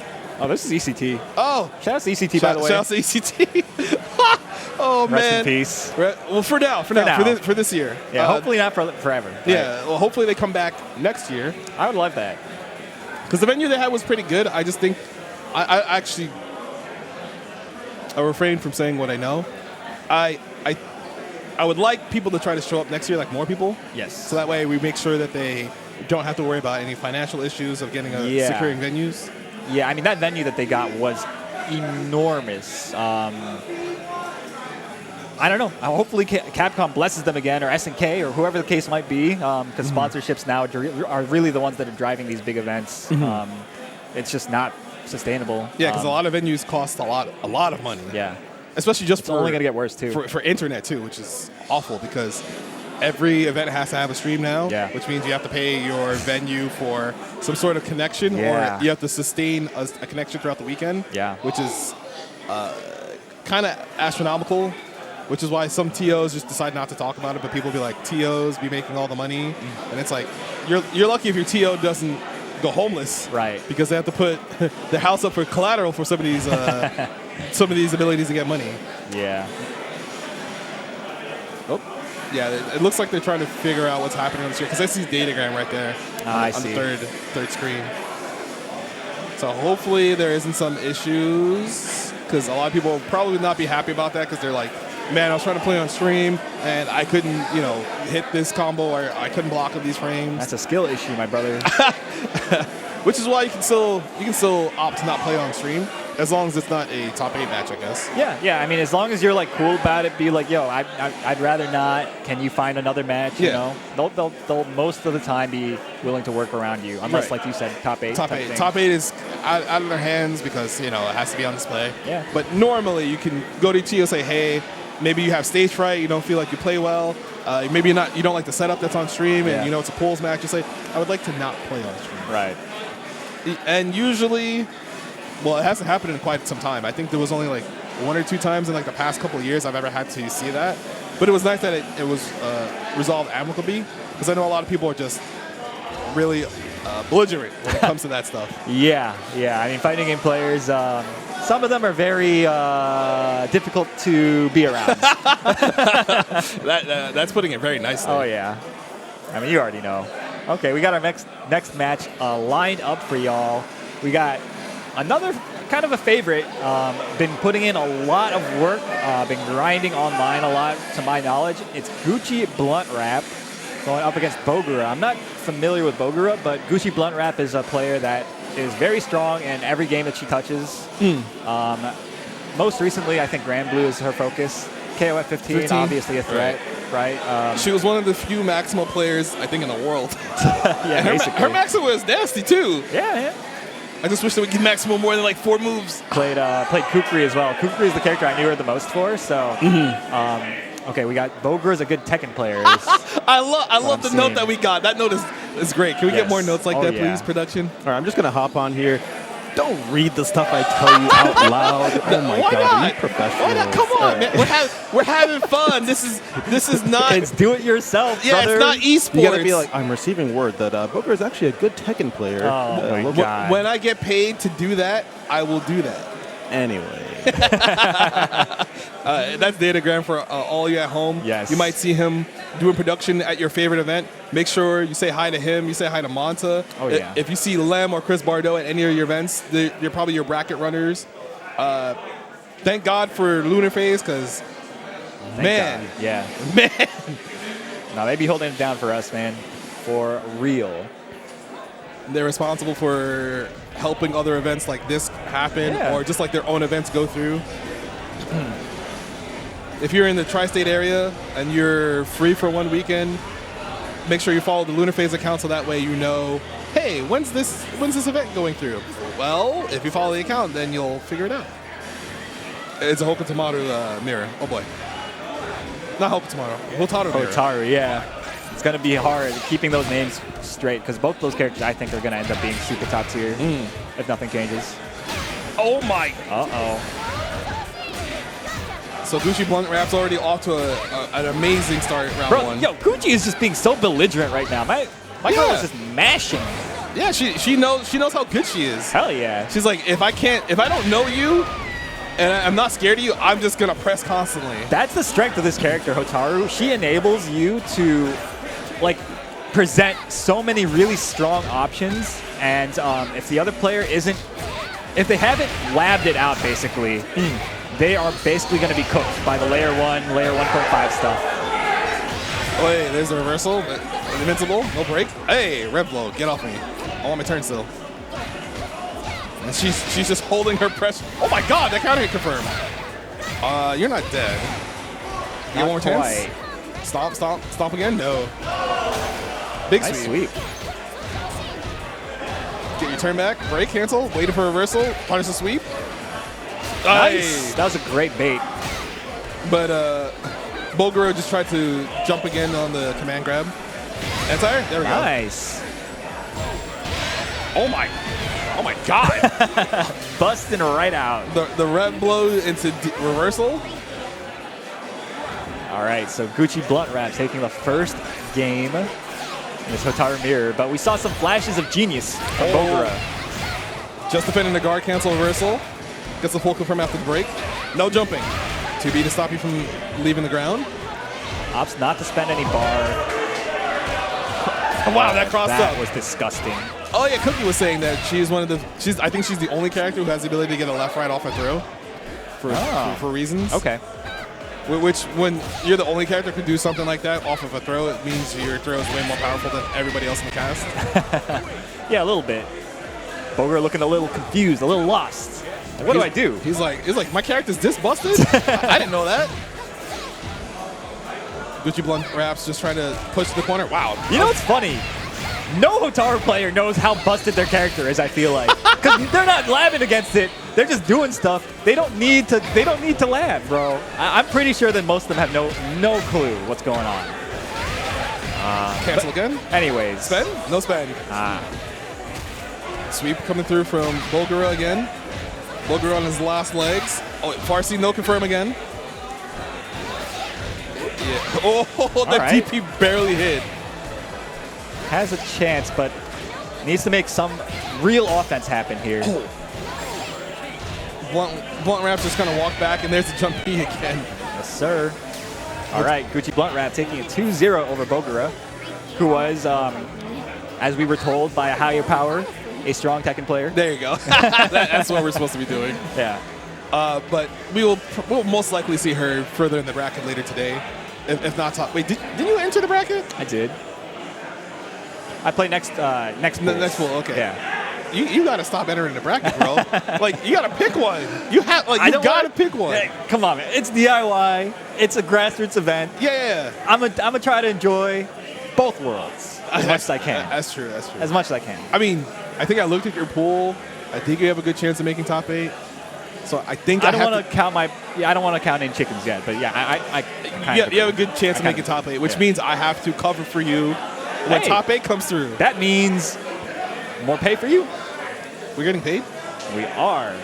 Oh, snap. All right, I kind of disagreed. I didn't, like, I did too. I got hit up. I was just like, yeah, I'll do it. Whatever. It's House's Sway and Bunch. Exactly. I'll do it. They're my guys. Yeah. And now it's just like, it wasn't until a few days ago I was thinking about, like, wait, am I getting paid for this? Yeah, I mean, we're getting something. It's nice. It's nice that they're trying to look out for us, even though I know for a fact that these fools are probably like way in the red from this, right? Because they had their, in case you can't tell, we have Cabinet. Yes. There's another one on the other side that has a Tekken 5 on it. Yo, 5? That's sick. Yes. And then there's Third Strike at the front of the store. So I assume when the next day comes through, it's all just going to be Third Strike. Yeah. Because it's a Jazzy qualifier as well. That's right. In case you didn't know. Which would be nice if we had qualifiers for other games in the future for DIY. If any other potential sponsors want to be like, hey, let's host you guys, that'd be cool. Hit us up. I mean, these guys, they run a tight ship. I've known them for years. Both of us, we can attest to how on top of things that they are, right? So, just something to think about if you're a sponsor, if you're willing to part with large amounts of money. Yeah. Hit them up, hit us up. We're pretty. I think we're pretty good at our jobs. We're all right. I like to think we're all right. Yeah. Because like, if we weren't, then why would people still hire us for larger scale events, right? Why indeed? Like, it could be nepotism, but I know it's not nepotism. I know for both of us, I feel like it's definitely not. I don't think we're not very good at. We haven't spec'd a lot of points into that aspect of into that stat. Right. Because like, when you're in a business side of things, you have to have. I think you have to have a level of charisma that requires you to just kind of like walk around, and when you talk to people, they're just like, oh, by the way, would you like to be in this venture? You're like, oh, look at that. I don't think we've spec'd high enough into that. You have to have like that magnetic personality, and I don't think that I have it. I definitely don't think I have it. But that is obviously a skill that I think people have to work on, and ourselves included, if we're trying to. Oh, that's Pandabetic. The guy on the right, Mr. Helps. He's responsible for the new generation of TSB to run their events outside of Next Level. That's right. With the help of Diendo, one of the prior generation. That's right. Making sure all the tournaments are running the same day they run. Now 6 games in the same day, which is similar to Lunar Phase. Lunar Phase will run 8 games in the same day. And I'm like, thank God we have an upstairs and downstairs, or else we can't do this. Hell yeah, man. All right. And we've also got Manzon on player 1 side. I'm pretty sure I've heard of Manzon. I don't know if they went to Next Level or they played on a net play bracket. Because usually you see people on TNS, you see them on Paragon. those are the two I mostly see a large amount of players show up for net play brackets for City of the Wolves as of the last couple of days. I see. Manzon, apparently a New Yorker. Look them up on Twitter. It's funny because whenever I don't see somebody, I'm just like, "Are you from New York?" Yeah. They'll be like, "Oh, I'm from New York." I'm like, "I've never seen what's going on here." It's crazy. We got people just spawn here, which it's pretty sick, honestly. They'll be like, "Oh, I've been to all these events." I'm like, "You've never come to the local though?" They're like, busy, local's late." I'm like, it's okay, it's all right." So we got, it looks like Terry versus Terry. Mirror match. Mirror matches are interesting because a lot of people do not like mirror matches for some reason. Even though you both have the same tools, you just have to be better at using your tools than your opponent. I mean, yeah, I think they're fine, you know. Oh, big speed. I wonder if... Oh, trying to low profile again. I wonder if they know the counterplay to their own, like, Burning Knuckle crack shoot gap. I suspect that this matchup will just be kind of a contest of who is better at being belligerent. Looks like Manzon's doing a pretty good job. So, Pandabetic. Nice block from Pandabetic's the green. Yes. Green Terry. Charging. Are you dead? Yes. Nice combo. Like power guys are so loud, bro. it's one of the loudest things in the game, hands down. It needs to be, man. Ooh. Oh my! Nice wild punish. That looked like it didn't whip punish because I thought he recovered already. Yeah, it looked like it.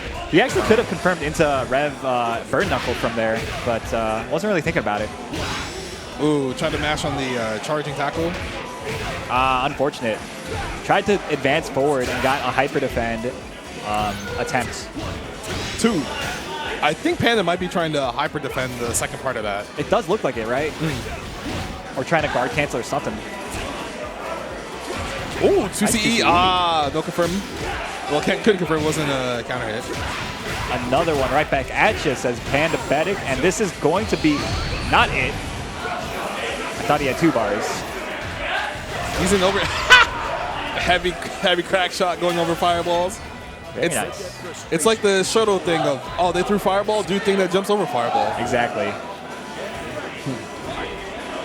I like Shoto mirror matches generally in most games. I feel like they're fine, right? Usually they show players' fundamental abilities. Yeah. And obviously Terry is more. He's like a more brawler-esque Shoto, but still a Shoto, I would say. Just defend real clean from Panda. Oh, enhanced power wave gets the anti-air, but wake up DP. Yes, sir. Nice blocks on the overheads from both these players, really. Uh-oh. Jump in, no confirm from Panda. Yeah, a little far.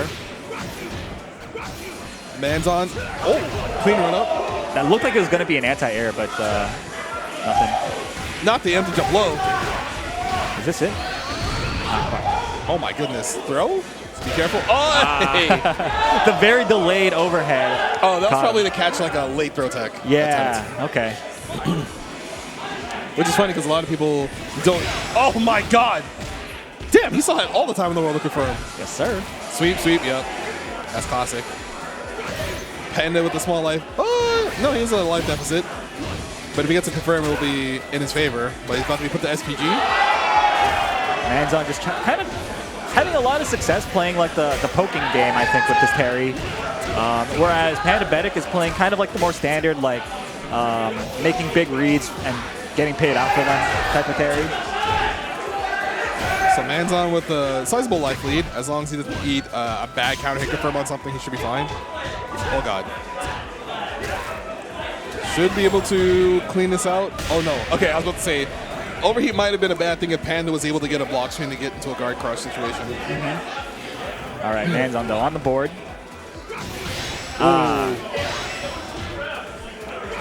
Jump in. Oh no, jump B. Couldn't get a punish. A little bit too far for the dash up throw. Panda gets a knockdown. Nice. I like that. Ooh, didn't go for the rest of the string there. Gets punished. Panda trying to hold his ground. He has a life lead. Oh. I think if he was able to guard cancel, he might have been able to get a clean punish. Oh! Yeah, ooh, nice whiff punish on the burn knuckle. That might have been what he was trying to do before, like walk back and make it whiff. Overhead. There's no reversal for Manzon. They know that they're very close to being killed if Panda gets to confirm. Yes, sir. And Nice JD. Oh, that'll do it. clean stuff from Pandabetic, 2-0. Good stuff, good stuff. Pandabetic moving on, like you said. One of the guys helping run stuff these days. So always nice to see one of the community pillars doing well, right? Because I know over the last couple of years, he's primarily been a Exert/Strive player. Right. So he was like, oh, I like the game. I've heard a lot of good things about TSB. Yeah. He's also from Jersey, if I'm not mistaken. Right, that's what I've heard He's from too. Jersey, so he has to take public. I think he drives. Maybe he drives. Oh, really? Okay. I would hope he drives, because coming from Jersey to this part of New York is not easy. Yeah, it is not. Yeah. Because public transportation it's nice that we have it in the tri-state. It's great. It could be a lot better. It could be way better. Yeah, it can. But like you said, it is a blessing that it exists.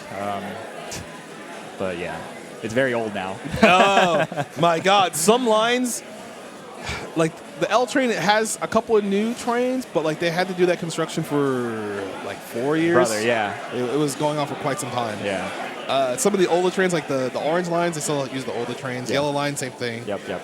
Green, red, and blue are kind of more. They have like some newer trains. Yeah, a little bit. But it's, if you ever visit New York and you see like the really old trains that you see, not the really old ones, but some of the ones you see in the movies. With like the orange seats and like the brown tinting. So enjoy that while it's here, because it's going to be, I can't even say it's going to be gone soon. Yeah, exactly. There's no idea. For all we know, we're going to have them for another 20 years or so. Man, can I just have trains go into parts of Queens, into parts of Manhattan? That'd be really nice. No, sir, man. We got to build, I don't know, more stadiums or some shit. Man, that just causes more traffic. I thought we were trying to avoid traffic in New York City. They literally do not care, bro.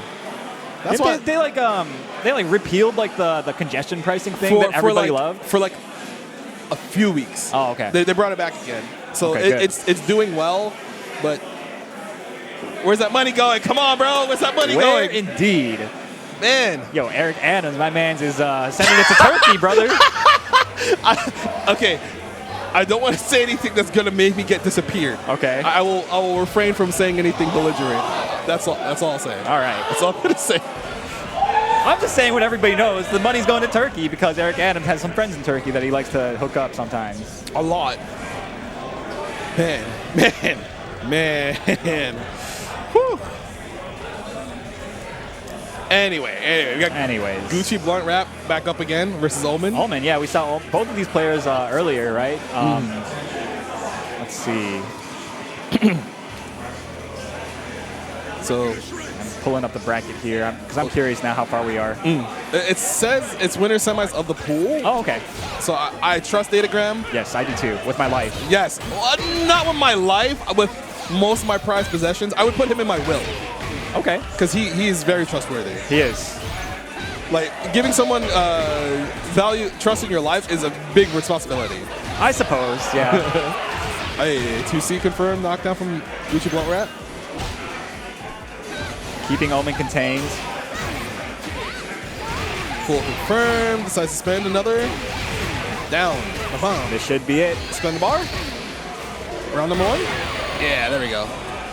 And this is what I was talking about, right? Where like Hotaru's like basic, just doing stuff game plan will get you very far at the moment because, like I said, people don't really know what to do against it yet. It's very strong. It's you have to outplay her so hard in order to beat it. With punishing the far B with far D and getting a wall punish, wow. There's half your life already because Hotaru and SPG does 10. That was meaty 2-on-4. Hello? Oh my God, you're almost dead. Tries to be a reversal. Man grab. And then there's a fireball feint.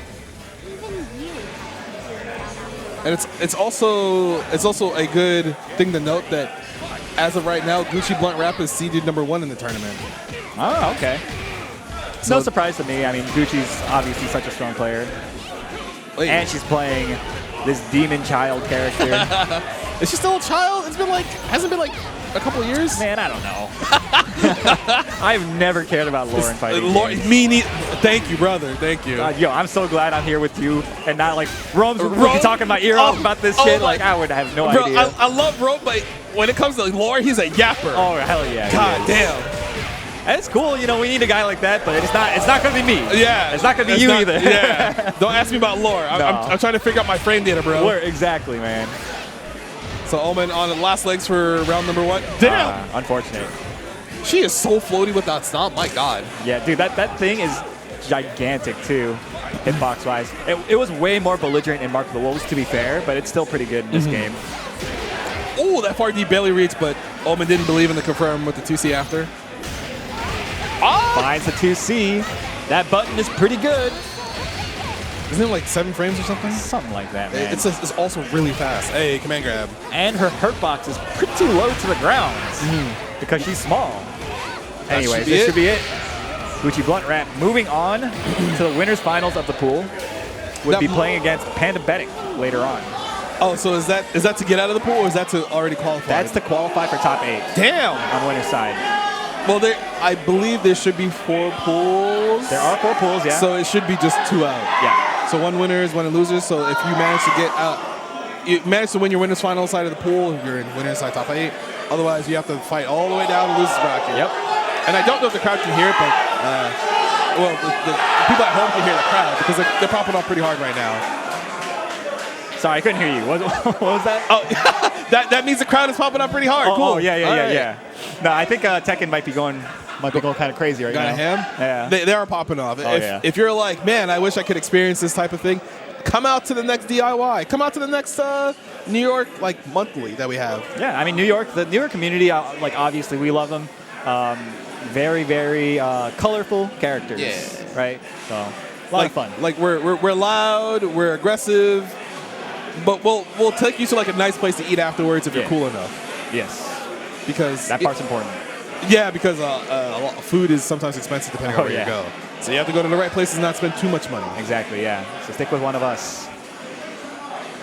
Looks like we have our I see Yurikov. Is that Spectrum? Yeah, that is Spectrum, a.k.a. Messi. Oh, my God. He's going by that on Steam, too. That's the only reason I knew that was Spectrum, besides, being able to see him. Yeah, I saw Spectrum. And then I was just like, I looked at the name that is on the prompt. I was like, what is that? Yeah, no, he's going by that on Steam now. So, anyways, yeah, we got Messi going up against Yurikov. So I've not seen Messi play this game, so I'm interested to see what character he wants to play. Yeah, me too. I always kind of knew him for playing Clark in KOF, right? But I don't think that. Oh my God, he is playing T-Zoc. Okay. T-Zoc. So against Hokutomaru? Oh no, brother. It is kind of an uphill battle for T-Zoc, mostly because his dash is not great, his walk speed is not great. His jump is okay. Yeah, he's got pretty decent buttons and stuff, but like, how are you gonna catch him, man? Yeah, that's the biggest issue. To be fair, a lot of people will just run into you. That is true. People will say grapplers are busted, but then people will jump at the grappler with a not well-timed jump and kind of just get evaporated. And they'll get mad at the grappler. They're like the consequences of my own actions. How dare you? Exactly. Okay, so we see Yurikov already kind of willing to press the offense, but I mean he's doing it at good spots at timings that it's difficult for Messi to challenge. Gets knocked down with the lariat. Elbow drop. That's the semi-safe one. This character's really wide, so the left-rights I think are going to be pretty tough to see. Ooh. Yurikov being really aggressive, making sure Messi can't try to command grab at any of those gaps. Gonna do a lot of damage here to make sure maybe throw kills. Oh my lord. Chip. This character's pretty good, man. Oh my, no! He didn't believe, and there's no anti. That's what I'm talking about. Even though Yurikov had a big life lead, he still chose to do the teleport. Yeah, that could have been, JD guard canceled into like a SPD or whatever. But I don't blame anybody for not playing around stuff like that because, again, not anybody is doing that shit right now. Well, he tried to move forward with 2CE, didn't get anything off of it. Overhead, no confirm, not meaty enough. And now Yurikov just kind of mauling Messi, understanding like, hey, you're not really confident how to defend against Hokutomaru. Yeah, this character, I say this as a joke a lot because of... Okay, I always call him like an open world fighting game character because you know there's some what was it? F-Champ said that shit when he was trying to shill Marvel Infinite. Yeah. So I always love quoting that open world fighting game character. I love it. Okay, I thought he was gonna switch. I thought he switched characters to Hope Tomato, but I guess he was just getting that first game out of his head. Like, okay, that didn't happen. Just go back to character select. Yeah, I don't know, man. This character, I really don't understand how this matchup is going to work for T-Zoc on paper.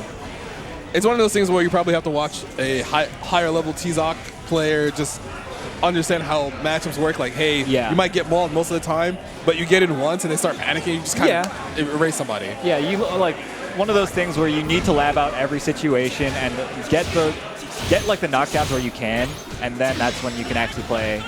But outside of that, like you're just playing his game. It's just defend, but doesn't swing afterwards. Yurikov being super aggressive. Tries to walk on a bit too slow. All right, gets a knockdown here. But again, the double dash doesn't really get him anything. Yurikov, of course, waking up backwards, as you probably should when you have space to give. Oi. Nice JDs. And now it's just time to... There we go. Guard cancel SPD. My life bar! All right, let's go. He's going to try to... Yeah, there's a jump. Hopefully, Messi tries to preempt some of those jumps, or just meaty so he can't do that for free on wake up, but he's now knocked down again. Oh! Retreat back to mid screen. He still has the ability to not whip punish his elbow. Okay, it's fine. It's fine. It's fine. It's fine. Oh, such an aggressive round. So Yurikov already is just like, you know what? I'm going to go in because you're not a real grappler player, I feel. But I think Messi. Oh my. To be fair, that is a very telegraphed move. Nice. Gets the double JD into SPD yet again.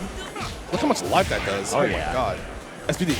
Oh, he's mashing. Very nice. Do it again. Do it again. No, you know he's going to jump, bro. Please. He waits for the double jump. Oh, no. Has him in the corner. Needs to keep him in there. Nice catch. Punishes the landing. There's a jump again. Oh, my God. Uh-oh. This could actually go south. No, he's good. He's good. Just press buttons. Just press buttons in his face. He's not going to block any of these. Oh, my goodness. The feint in the air, keeping him airborne for just a moment longer. Oh, he threw the ref blow. Oh, no, Fox. No. He's dead. He's actually dead. I'm sorry, bro. No! He was cooking. He was cooking. How could that happen to him? Oh, man. I mean, that's all it takes. Just a couple of bad guesses on defense, and you're just done. It is one of those. That is kind of the grappler life, right? Yeah. It's you know how strong your character is once you get the SPD. Yeah. But then afterwards, you kind of have to. Nowadays, they make it so that grapplers can't just walk at you automatically after the SPD. Right. They send you full screen now for some reason. Yeah. And depending on what game you're in, that's either okay or a huge detriment to your game plan. And it's usually bad. Right. Because like Zangief, when he does SPD to you, depending on which version he uses, it's either like he's full screen or like a quarter to screen. Yeah, you don't get great follow-ups from SPD regardless. It's supposed to be like their weakness that you did the big thing that your game plan revolves around. Now you have to kind of like do it again. Right. Lily's the same way, right? Especially Lily. I feel like she has it worse than most grapplers. She does, yeah. Because I guess the idea is that because she has the win stocks and all that. Yeah, she can get in easier, right? Is the idea. But then, the SPD is like, hey, you're full screen. What's good? And you're like, I guess I have to play the game. Who wants to do all that in Street Fighter 6? Yeah. Oh, well, if you're nasty, it's one of those things where you kind of slowly dismantle your opponent by like dashing in, jumping in, walking in. But if you're a scrub, like 99% of players, you're just like, this game sucks. You're just going to drive rush in. My character needs buffs. Hell yeah. I need this character to be nerfed. It's too top tier. What's going on here? Yep. All right, so we got our winners finals coming up, but we still got to set up a little bit, so sit tight, guys. We got GucciBluntWrap going up against Pandabetic. Should be a good match. The winners final side of the pool. Yep, that's right. But once again, thank you for joining us here at DIY, Do It Yourself. Hopefully we get to come back here next year. I don't want to say there should be more games because... that's a lot of work. It's a lot of work. Because we already have 4 games here, and it already feels like it's going to be a lot. because the number of people here on day 1. Yeah. Because day 1 is City of Wolves and then Tekken 8. Yeah. And then tomorrow is the 2 Street Fighters, 6 and 3. That's right. But yeah, it's a pretty good event. It's mostly run by people that we know and we trust. So we give our blessings to this. It means that if you're from out of town and you're like, oh, I want to hang out in New York for a random weekend, this would probably be the weekend to do so. I agree. Yeah, it's pretty low key. Honestly, I like the vibes already, and it's, you know, any event that's hosted in like these smaller spaces like this, the vibes are always nice, and it helps that we know everybody here, right? So, I mean, even if we like, there's some people I don't know, but I see that they already have people that they can like talk with, hang out with, play games with, which is important because you don't want to show up to an event and all of a sudden you're just like, man, I don't know anybody here. Yeah, you don't say a word the entire event. Not a great feeling. Yeah, you want to be able to converse or even just play. You don't have to talk to people. You just play people. Yeah. And then afterwards you're like, damn, that was fun. I had a good time in the crowd with the vibes. Hell yeah. Yelling and hanging out. Ooh, they really have to do a lot of setup I just see over there. Seems Yikes. so. Pandabetic's putting his hands up like I didn't do nothing. he's like, please don't hate me, Datagram. Datagram's up on the setup right now. Uh-oh. Got to lay down the law. Well, I am hungry. I gotta eat before my pools or something, man. I think we get food. Oh, really? I think so. Oh, you have to talk to Health. Talk to Health. Talk to House. All right. Yeah. Health, Sway, Bunch. One of those 3. I'm gonna do that then. Sway's been walking around. He's been taking a lot of photos. He's been doing the thing on Twitter where like your phone has the VHS filter. Yeah, I know that's him, huh? Okay. Yeah, that's him. And I'm just like, I didn't know you could do that. It's a nice. It's a nice effect. Yeah, it's like a nice retro thing. Yeah. Because I know a lot of people grew up without VHSs, and I'm like, that's oh my god. I'm like, yeah, that's a thing. Because like the way technology advanced for us in our lifetimes is kind of staggering. Unprecedented, yeah. Because we went from having, when we were born, we went from having like almost Betamaxes and landline phones. Yeah. And almost very few people had computers. Now it's like everyone has a computer in their phone. Yeah. And we're like, oh. Analog to digital and online, all that stuff. It's just like. It happened so quickly within the span of like less than like 20 years. Yeah, man. And now I'm just like, oh, that's cool. And now the technology we have nowadays is like, that's not cool. That's right. I wish it's bad. It's being used for evil. Like, I don't want to say let's go back. It's more of, hey, can we just like stop right here and then like figure it out like a few years after? It's just like people have no ethics, you know, but that's neither here nor there. We got the match. It looks like it's ready. Hey, we don't need to be depressing again. We did it. I feel like we go on these like really depressing tangents so often when it's the two of us. Well, I don't want to say life is depressing. You want to be realistic. Yes. Like life is realistic, and you have to kind of like temper your expectations. You can't you don't want to be delusional. Yes. Being delusional is really bad. It's whack, yeah. But we trust you all at home are not delusional. Maybe. Hopefully. Maybe. Hopefully you have someone in your life that checks you on saying when you say something dumb or do something dumb. That would be nice. Or believe something dumb. Yeah. We got Hotaru from GucciBluntWrap going up against Pandabetic's Terry Bogard. Both players. Should be a good match. Yeah, it looks like Gucci, she's just like, all right, come on, man. Press buttons. What's Panda? Oh, he has a hitbox, right? That looks like a hitbox. Yes, I mean, yeah. Which is, I think it's ideal for this game, personally. Yes, because there's still human error. Yes. Which is crazy to me because it's a button and not a lever for directions. Because, like, when people mess up the directional inputs on hitbox, I'm like, what are you doing wrong?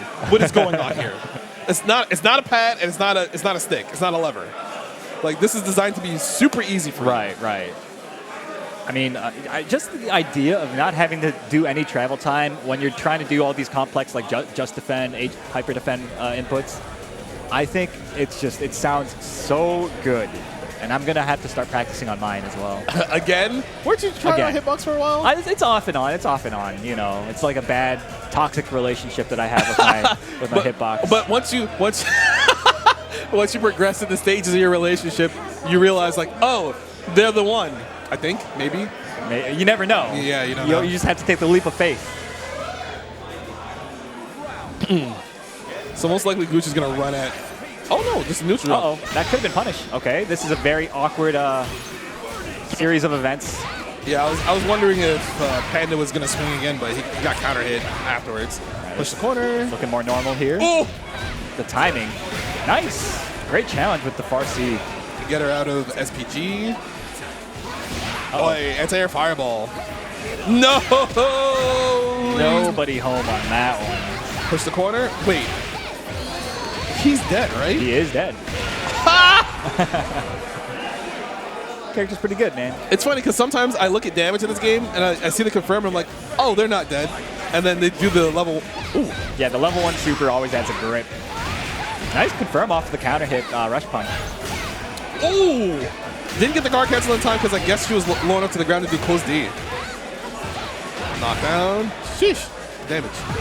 There goes the SPG, fam. Wake up there from Pandabetic. Waits for reversal.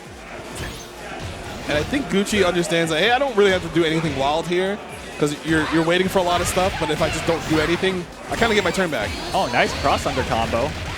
Very cute. Oh, I guess she's fast enough to do that. Yeah. I mean, like I just thought about that. I'm like, oh, you can just run and buffer DP the other way. yeah, man. The Cronin had a similar combo in 15. Bring back Cronin. Bring back Cronin. Yo, if they add Cronin to this game, it is over. I'm winning $1.5 million, bro. After taxes? After taxes is kind of like... Maybe I won't come back to America. That's very smart. That's very smart. Overhead block. Oi! Gets a counter hit on the first part of the tackle. Panda applying his own pressure now, trying to get Gucci out of SPG. Too far for the sweep. Oh. Trying to play footsies around her far seat. Nice guard cancel. Oh. Reversal, knockdown, runs back under. There's Nice, another one. With the rev blow, it'll do a little bit less. Oh! You are looking foolish. He saw time to the dash back and punish the throw with throw. Yeah, man. It's like Sam Show's throw whiffs, man. Oh, so every time I watch Sam Show with punish anything, I'm like, you have a million years to confirm. It's so funny. Yeah, whiffing throw in this game is a death sentence. Decides to roll back into the corner. Ooh, doesn't do the rest of the follow-up and gets counter hit. Panda probably trying to press far C again. My life bar, ow, help. I think if Panda gets hit again, he'll have to worry about a hidden gear, but not anymore. Yes, very nice. I think he does survive. Oh, okay, nice. Throw, baits another throw. He has to worry about his rev gauge, but throw does get rid of the last of Hotaru's health bar. Oh! Yo, footsies. Damn, he's kind of nice, though. That was pretty sick. I can't lie. He's kind of nasty. Pandabetic.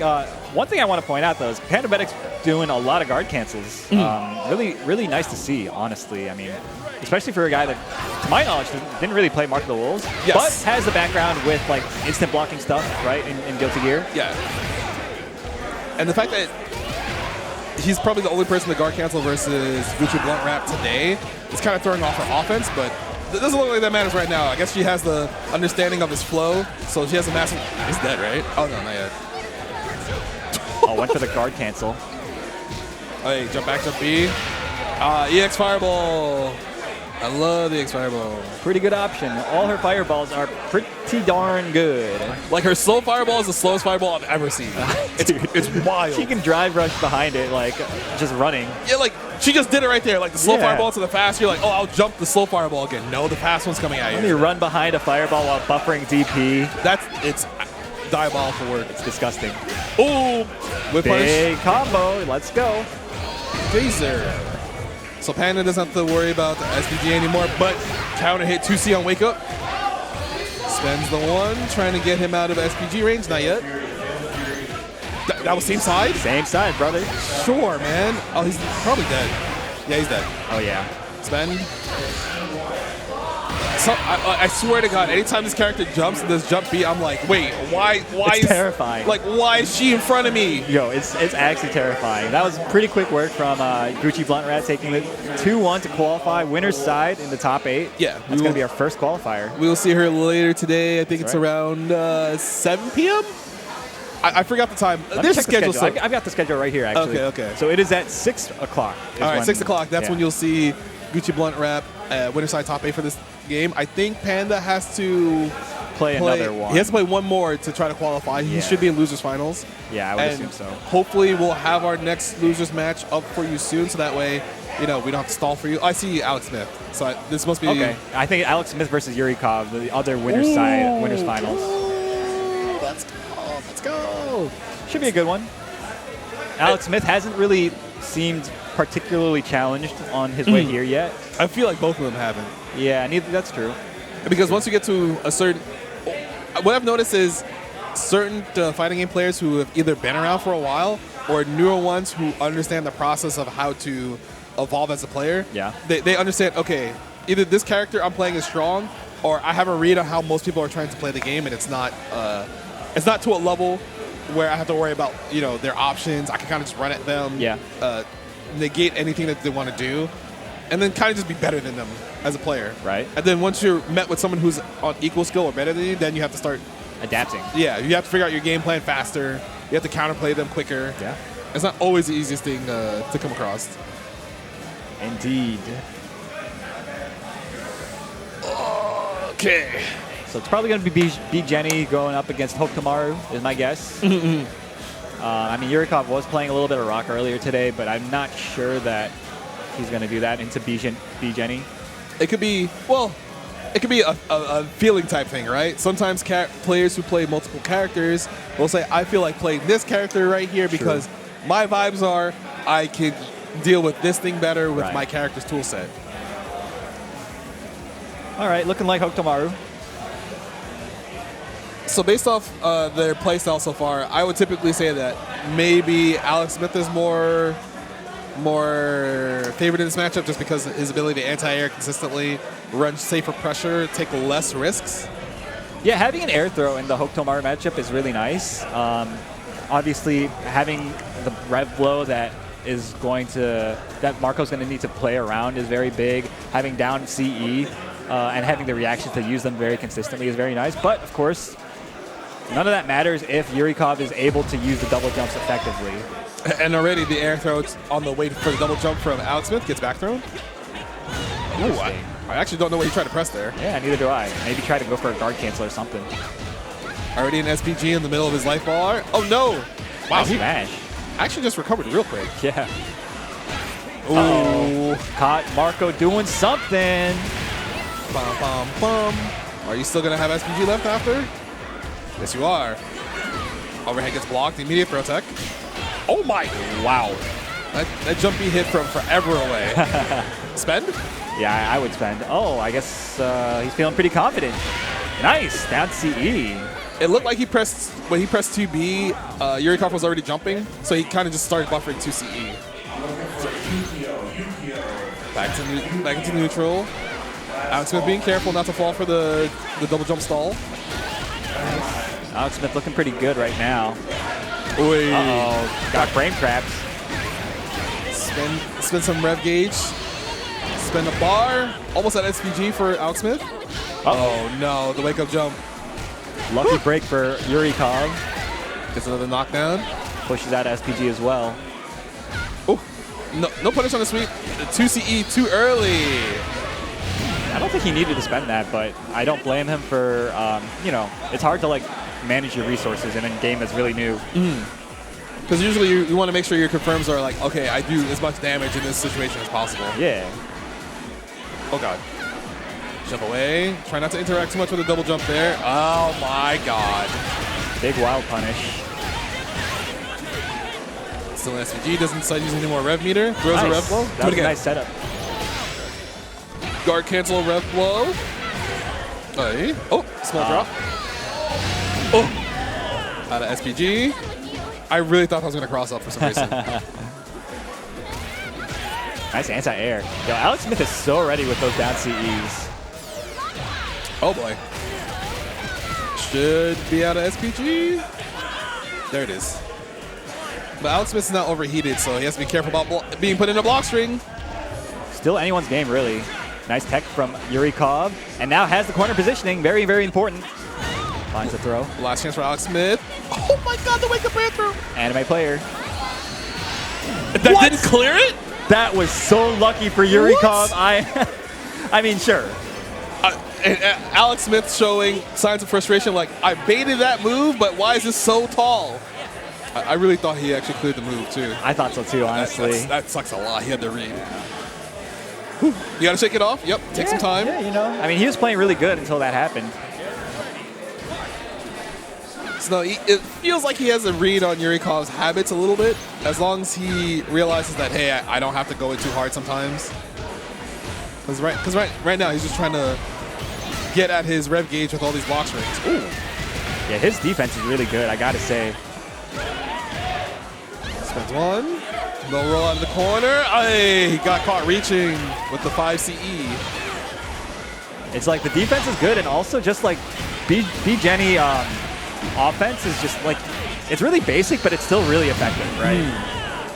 So I think this character is pretty nice for like anybody that's just trying to like, you know, just play the game and have some fun. Just jump in, pick B Jenny, in my opinion. Oh, gets caught trying to jump, gets caught by 2B. Alex Smith gets the round that he should have deserved in the last game. Being careful about not getting anti-aired, but throwing kunai or shrinkets. Oh my god, push the corner. No wake-up reversal, tries to move, gets hit by close C. Yes, sir. Does he Probably spend? gonna spend, yeah.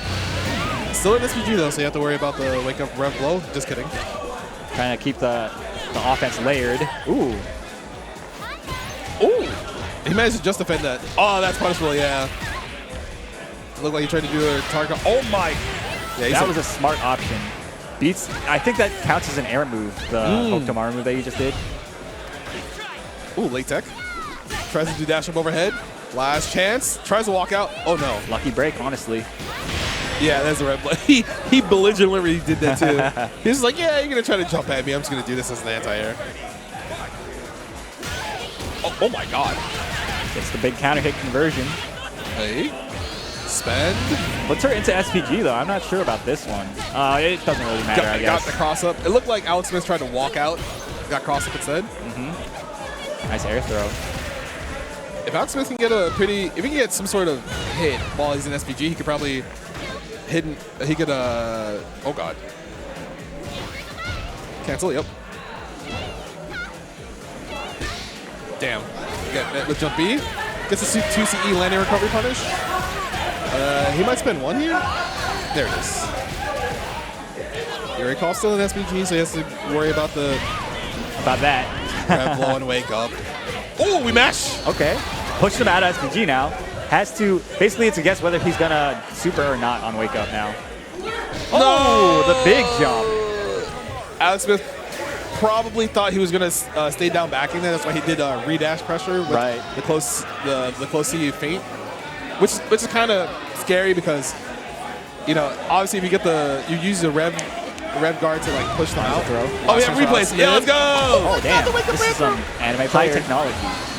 Oh, that didn't clear it? Oh, yeah. That was so lucky for Yurikov. I mean, sure. Man, I was nice. You're not nice. Which was That's fighting games, you know. Yeah, you have to read, but sometimes your read is surpassed by the fact that like my rock is just bigger. that was 100% bigger rock. Oh yeah. Like he lost, but the rock was bigger, so he just lost again after. That's life, you know. What was I gonna say? Oh yeah, so Yurikov is qualified, winner's side, top 8. Top 8, right? Alex Smith has to play in losers finals. That's right. Once we figure out who gets to down there. Yeah, let me take a peek at this bracket here. So Alex Smith is going to be playing against Liston, the Prince, in the losers finals. All right, so Liston made it all the way back. Yeah, Liston actually won the run back against Animonk in the losers side. That always feels bad when you beat somebody in winners and you lose to them in losers. You're like, oh yeah. Man, double jeopardy sucks, but it's one of those things where it's kind of unavoidable once you get further in a bracket. You can't do anything about it. It just happens. It just happens, indeed. All right, so next we've got Pandabetic going up against Hey, I'm Majin. Oh, he's playing this game too? Tekken player. Of course he is. One of the strongest Tekken players we have in New York City. Yeah. We will see him later today playing Tekken 8 most likely. Yeah, I would assume so. He plays everything though. He's one of those guys that literally. Like he also had a KOF 15 team that had Ramon on it. Yeah. And I'm like, bro, what are you doing playing this character? He was not bad. He was pretty good. I mean, he's pretty good at every game he plays. You know, he's just one of those guys. So, you know, excited to see how he does. He played Mark of the Wolves as well. He played Terry in Mark of the Wolves. I'm not sure who he's going to be playing here. I'm seeing a Terry on the screen. Yeah, I see Terry as well. Is it a Terry mirror? Yeah, it looks like a Terry mirror. Yes, looks like it.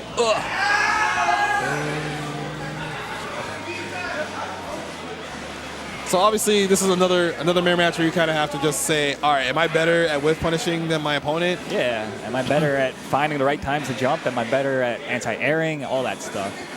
It's a real test of your fundamental skills. Phew. But yeah, this is losers finals. So loser of this is eliminated from the tournament. The winner moves on into the top 8, which is later tonight at 6 o'clock. Yeah. So it looks like Panda is going to be in red, and Majin will be in default. Ooh. There's Nice. the far C. Wild punish. Hey. So Panda choosing to have his SPG gauge at the very beginning, probably mounting more of a. Oh my God. Beautiful anti-air from Pandabetic. Majin. Oh, Majin almost in SPG range, but he might not get the chance of Panda gets a clean hit while he's in SPG himself. There it goes. Reversible.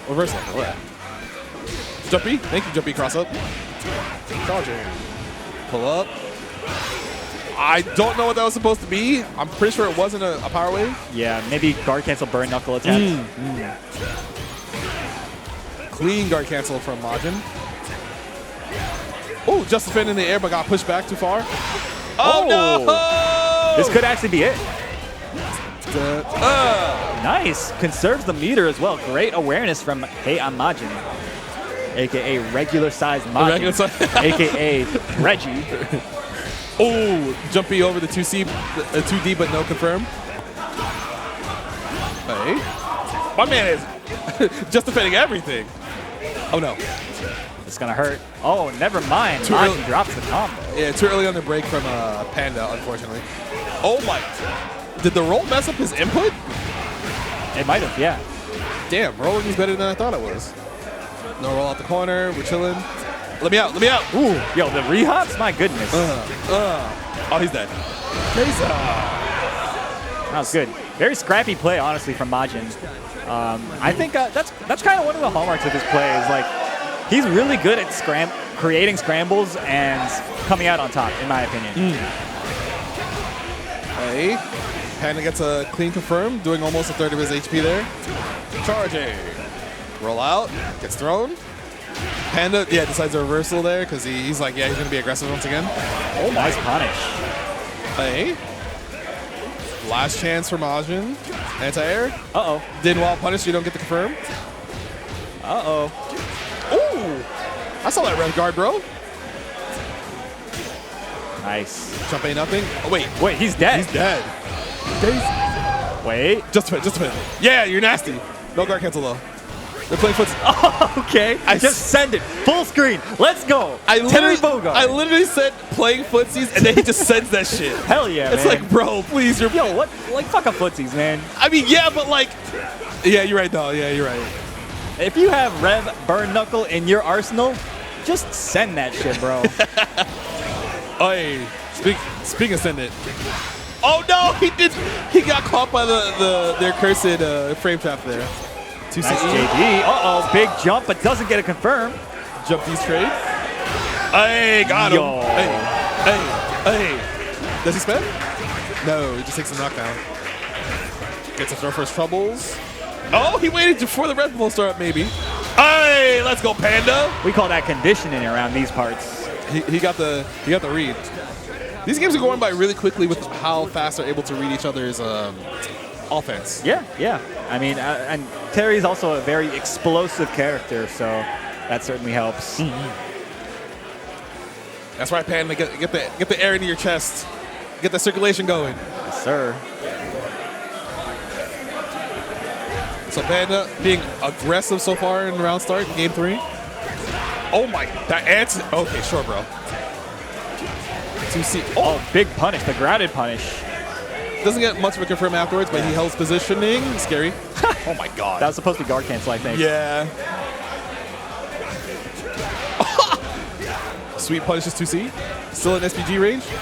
He might be. Yeah, I thought he was gonna guard cancel like Knuckle again. Crack shoot doesn't make it in time. He should be dead.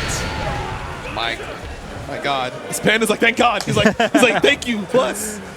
He's like, I'm nasty. Oh, he just sent it. Oh my God. But no full punish from Panda. Nice block on the cross under, and a great JD from the from Majin. Oh, gets a throw into the corner. Majin doesn't get the cross up, but he keeps pressure. We hold up.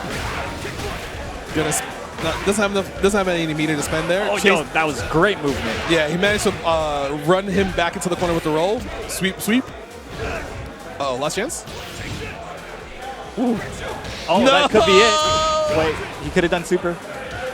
It's okay. He has a big life lead. There's no way he loses, that could right? be it too. There we go. Nice.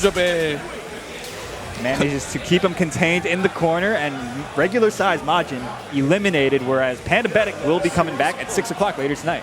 Top 8 losing side for Pandabetic. Good stuff. He's popping off. Man's clapping for himself. He's pumped up. That's what I like to see. Yeah. What's it called? Panda, as far as I know, he's been playing this game a pretty decent amount. I can tell. Yeah. Because he randomly went to a convention last week. Oh, yeah? And he won the tournament there for this game. Yeah, he was just he was at a convention, but the game was just there. He was like, "Oh, there's a tournament there for the game." He won the tournament. Yo, okay, we got a champion. Oh, there he goes. There he goes. I think he's a little excited, as you should be. It's top 8, baby. Good stuff. You know, you two could have. You at home can have that same experience if you showed up. Well, if you can't show up, I don't want to be like, "Oh, you should do everything in your power." If you have the ability to do so, please do so. If it's reasonable for you, then yeah, do it. Yes. It would be nice to see more excited participants like that in droves. I think we have our last match coming up because it should be the other side of losers finals on the other That's pool. right. Yeah, it should be the final set of this set of pools. It's going to be Alex Smith versus the Prince. Listed. So it's going to be Two Jenny old heads versus Rock. Yep. So I think Rock is probably like the jack of all trades character. Yeah. A lot of people don't think he's like, you know, top of the heap, but he's probably like right under there. Bro, he's really good, I think. I mean, we're seeing a lot of like the Mexican KOF players putting up a lot of really great, impressive results, getting wins on a lot of really strong players with that character. Dark Angel in particular, Shadow X of course as well. Very strong character, one piloted by those guys. But we'll see. I mean, Liston, this man's been around for a while. Yeah, so. he does usually play in his locals. He makes sure he plays casuals whenever he's like showing up to events like this to make sure he gets his reps in. And he's not rusty. Yeah. Not trying to lose to people. Be like, oh, Liston's just a commentator. He doesn't know how to play games. It's like, no, we all know how to play games. We just sacrifice our ability to play games so we can talk to the games to you. Someone has to do it. Yeah, I get that's the mentality, right? That's why this event is here. Do it yourself. Yep. That is exactly it. The spirit of the event. Alex Smith, though, going up against the Prince. Alex Smith, of course, I think the thing that stands out the most to me about Alex Smith is his anti-airs. His down C E's are so clean. He anti-airs in spots that I don't think that he will be able to get them, you know? He just finds them. Whereas the Prince, I mean, we only saw him play against the Animonk, and that was like one of the first sets of the day. Yeah, it was. So it was like, I don't know, it felt like they were kind of getting a little bit of the rust off, you know? Because he woke up. Yeah, because usually when you play, unless you're one of those people who manages to get sets in early before bracket starts, your first games are kind of wonky. Always shaky, You forgot what your confirms are, especially if you're not very practiced. But then afterwards, you're just like, okay, I'm in tournament mode, go through. Exactly.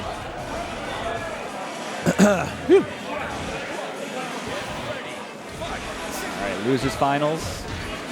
Winner of this moves on into the top 8. Ooh, low guard cancel from Alex Smith, just kind of chilling. Jumpy, listening, believe in it. Clears the anti-air. Gonna get pushed towards the corner. Yes, sir. Ooh, hold that. Big bag. Oh, went for the fancy stuff. Small drop gets a double sweep OTG. Caught him with a counter hit. Oh no, Liston drops the combo. Still an SPG though. Ooh. Oh, but gets hit by the cross up. I got hit, yeah. Jumpy again. Listen. Oh! Okay, big opportunity. Oh, he went for super, but he didn't get it. He did it again. Oh my goodness. That feels so bad. Oh, Listen still has to realize that Alex Smith, since he's an overheat, his guard meter is at. Oh, damn! The huge wild punish. God damn! He was like, I don't need to. I'll confirm the first hit into the same hit. It's a super. All right, let's go, Liston. Oh, he gets cleaned up by The Close bar C. C. Bop, bop, bop. The knockdown. What we got? Not going for any. Oh my goodness. Gets the wall punish off the overhead attempt on the throw. There goes the SPG for Liston. This combo's still going. Hello? Okay, big jump out. This man is just mashing that overhead. Damn, not the close C fate pressure. That stuff is tough to deal with, man.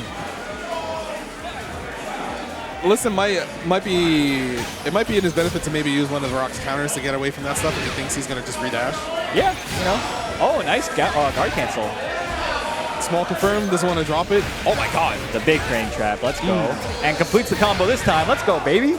Gets knockdown. I feel like he should have spent 2 though. Maybe just to make sure that the SPG's gone. Yeah. All right, no guard cancel there. He's an SPG now, so I think next big hit for Liston will seal the round. Oh, one for the super again. What, brother? It's been a while since he played a game that you could do short super. Damn, he got the fireball. He's nasty. Oh, finds the hit, and this time completes the combo when it matters. Let's go. Let's go, Liston, the prince. Feeling himself. It would be a good testament to his skill if he managed to get top 8, even if it's loser side, because Hell yeah, man. a lot of people would probably. Let's go. Old man Foozies. He didn't even move. He just did round start far C. Oh no. That feels so bad. Yeah. But no confirm from Alex Smith. He gets a small drop. Throw again. But there's a jump to get away from the throw because he thought the rev blow was coming. He tried to hyper defend that hit, I believe. Oh. Nice. That's what I'm talking about. He just finds the anti-airs. Gonna push the corner. Yes. Now Liston, he's still an SPG. He can kind of bust out. No. Oh, right. That's what hers does. She leaves the ground. Right. Clean run under. That's a side switch. There's a guard cancel rep low. Ow. I got hit. Okay, not dead, but. Wait. Oh, he had another chance. Alex Smith keeps dropping that combo. I think Liston realized a little bit too late that he could have probably swung on that. Oh yeah. I mean, he got counter hit, so he got caught flinching at the end. More staggers coming through. Oh my god, he tried to anti-air 2-1-4. 2CE again from Alex. Let's see if he spends anything. Nope, just takes a knockdown to the corner. Yeah, next combo, he can spend 2 bars here and knock him out of SPG. Whoops. Combo drop. Unless, oh, big jump out. That had a lot of recovery. Both these guys are like running the same options over and over on wake up a lot. Nice. Block. Hey, guard cancel after the just defend. Spend anything? You gotta spend, yeah. Make that sure. rev is just so high. Yeah, you also want to make sure he's not an SPG anymore. Oh my goodness. The neutral jumps are immaculate. Yo, level 2 kills there. Oh, it doesn't matter. God. Yeah, I thought that was also not going to kill. I didn't think so, yeah. But you know what? Liston manages to save one of the bars going into this final round. Gets anti-aired by 2CE again from Alex. Push the corner. It's a pretty good set so far, man. Oh, just hold up. Oh Dude, my like, god. He's just holding up on every wake up, and Alex Smith just keeps going for the overhead. So this is probably going to try to get out of here. He holds up again, but he's still kind of stuck. He's an SPG, I think. Yeah. Oh, there he goes. That'll do it. And he should. Actually, I don't think he's. I think he's dead. Oh my god, yeah, he's dead. His life just got deleted there. That character, when she has you cornered, she gets some really nasty combo extensions. Pretty strong combo damage. Must be nice. Sometimes characters are blessed. Yeah. There's another forward throw from Liston. Let's see if he just stops the jump this time. No. Yeah, he did. The close B probably stopped Alex's jump, but the 2CE from Alex, the retaliation to push Liston to the corner. Oh, very nice. The corner carry is ridiculous, like you pointed out. Uh-oh. Down here close C, probably trying to press his own throw and wake up. Alex doesn't have any meter, so he can't really get him out of SPG just yet. Break. Oh, air to air. Gets to just defend. Liston back to mid-screen. Does he try to swing? No, he just wants to just defend. Big opportunity for Liston. Just goes for the knockdown this time. Oh, no. There's a wake-up jump, but no confirm. There's another anti-air. Small drop. Very kind of sloppy at the end here. Doesn't matter, though. Alex Smith cleans it up. And now it looks like Alex Smith has the read on what he needs to do to win this set. But Liston still has a good chance to make this. I was going to say comeback, but he was doing pretty well. Oh, not the 2CE again. Help. Oh, my God. Farsi. Bum, bum, bum. Probably doesn't spend here. Oh, he does spend here. All right. Oh, Jesus. Let's go. That's actually the first wake-up DP from Liston we've seen on stream that actually worked. Gets the light knuckle confirmed, runs her into the corner. Oh, damn, he just did run up throw. What a monster. He's got to spend some of his bar, though. Uh-oh. He's not dead, but it's going to hurt quite a bit. Bop, bop, bop. Oh, never mind. No, why did you start with that? It doesn't matter. We take those. Wait, why did he break it? Why did he break it? That's a great question. That's actually an amazing question. Why did he break? It's nice. I think it's to confuse Alex. He's like, wait, why did he break it? He's also thinking like us. No! Oh, no, not like this. Alex Smith moving on over our New York boy, Liston. So, you know, big respect to Alex Smith for pulling up, doing the thing. It got kind of chaotic at the end there, but that's kind of what happens sometimes. You just think, okay, if I throw them off with this reversal wake up, I don't have to worry about the offense anymore. Yeah. But they get the read, and all of a sudden you're like, well, it'd be like that. It'd be like that, indeed. All right, so we got our next block of pools starting very soon. I got to get going and playing my match, but before that, we're going to have some ads playing. And don't go anywhere. We'll be back with some more action very, very shortly. Watch these ads, support the stream, support the tournament, all that good stuff. Oh, hold up. So real quickly, we have BAM. Oh, I see. Well, that monthly is not there anymore, but it's okay because we still have House of 3000. You can get a quote if you go to events at houseof3000.nyc. Make sure you support New York City's premier production. They're also responsible for a lot of the stuff that we have here today. So make sure you go to Twitter, Blue Sky, Twitch, YouTube, and even Discord. And NYC Tekken's monthly. So, of course, Helst runs the tight ship, runs the NYC Tekken monthly series. The next one is going to be on May 10th. That's going to be a Saturday. Doors open at 1. They're going to have the Tekken Ball bracket at 4. And the Tekken 8 bracket, of course, starts at 5 p.m. Should be a good time. Pull up. Always fun. And, of course, Lunatic Prelude, Saturday, June 7th. It's at Next Level. Make sure you go to start.gg/LP. All the games that you see there on the right are the games that are going to be highlighted on streams and or throughout the day. So make sure you come through to support. And I believe that is it. There we go. We have a nice tablet here, so we get to control the slides. It's a very nice feature. But that is it for us today. We'll probably see us later today at some point, maybe. Hopefully. Who knows? All right, everybody. Don't go anywhere. Come, stick around for the next block.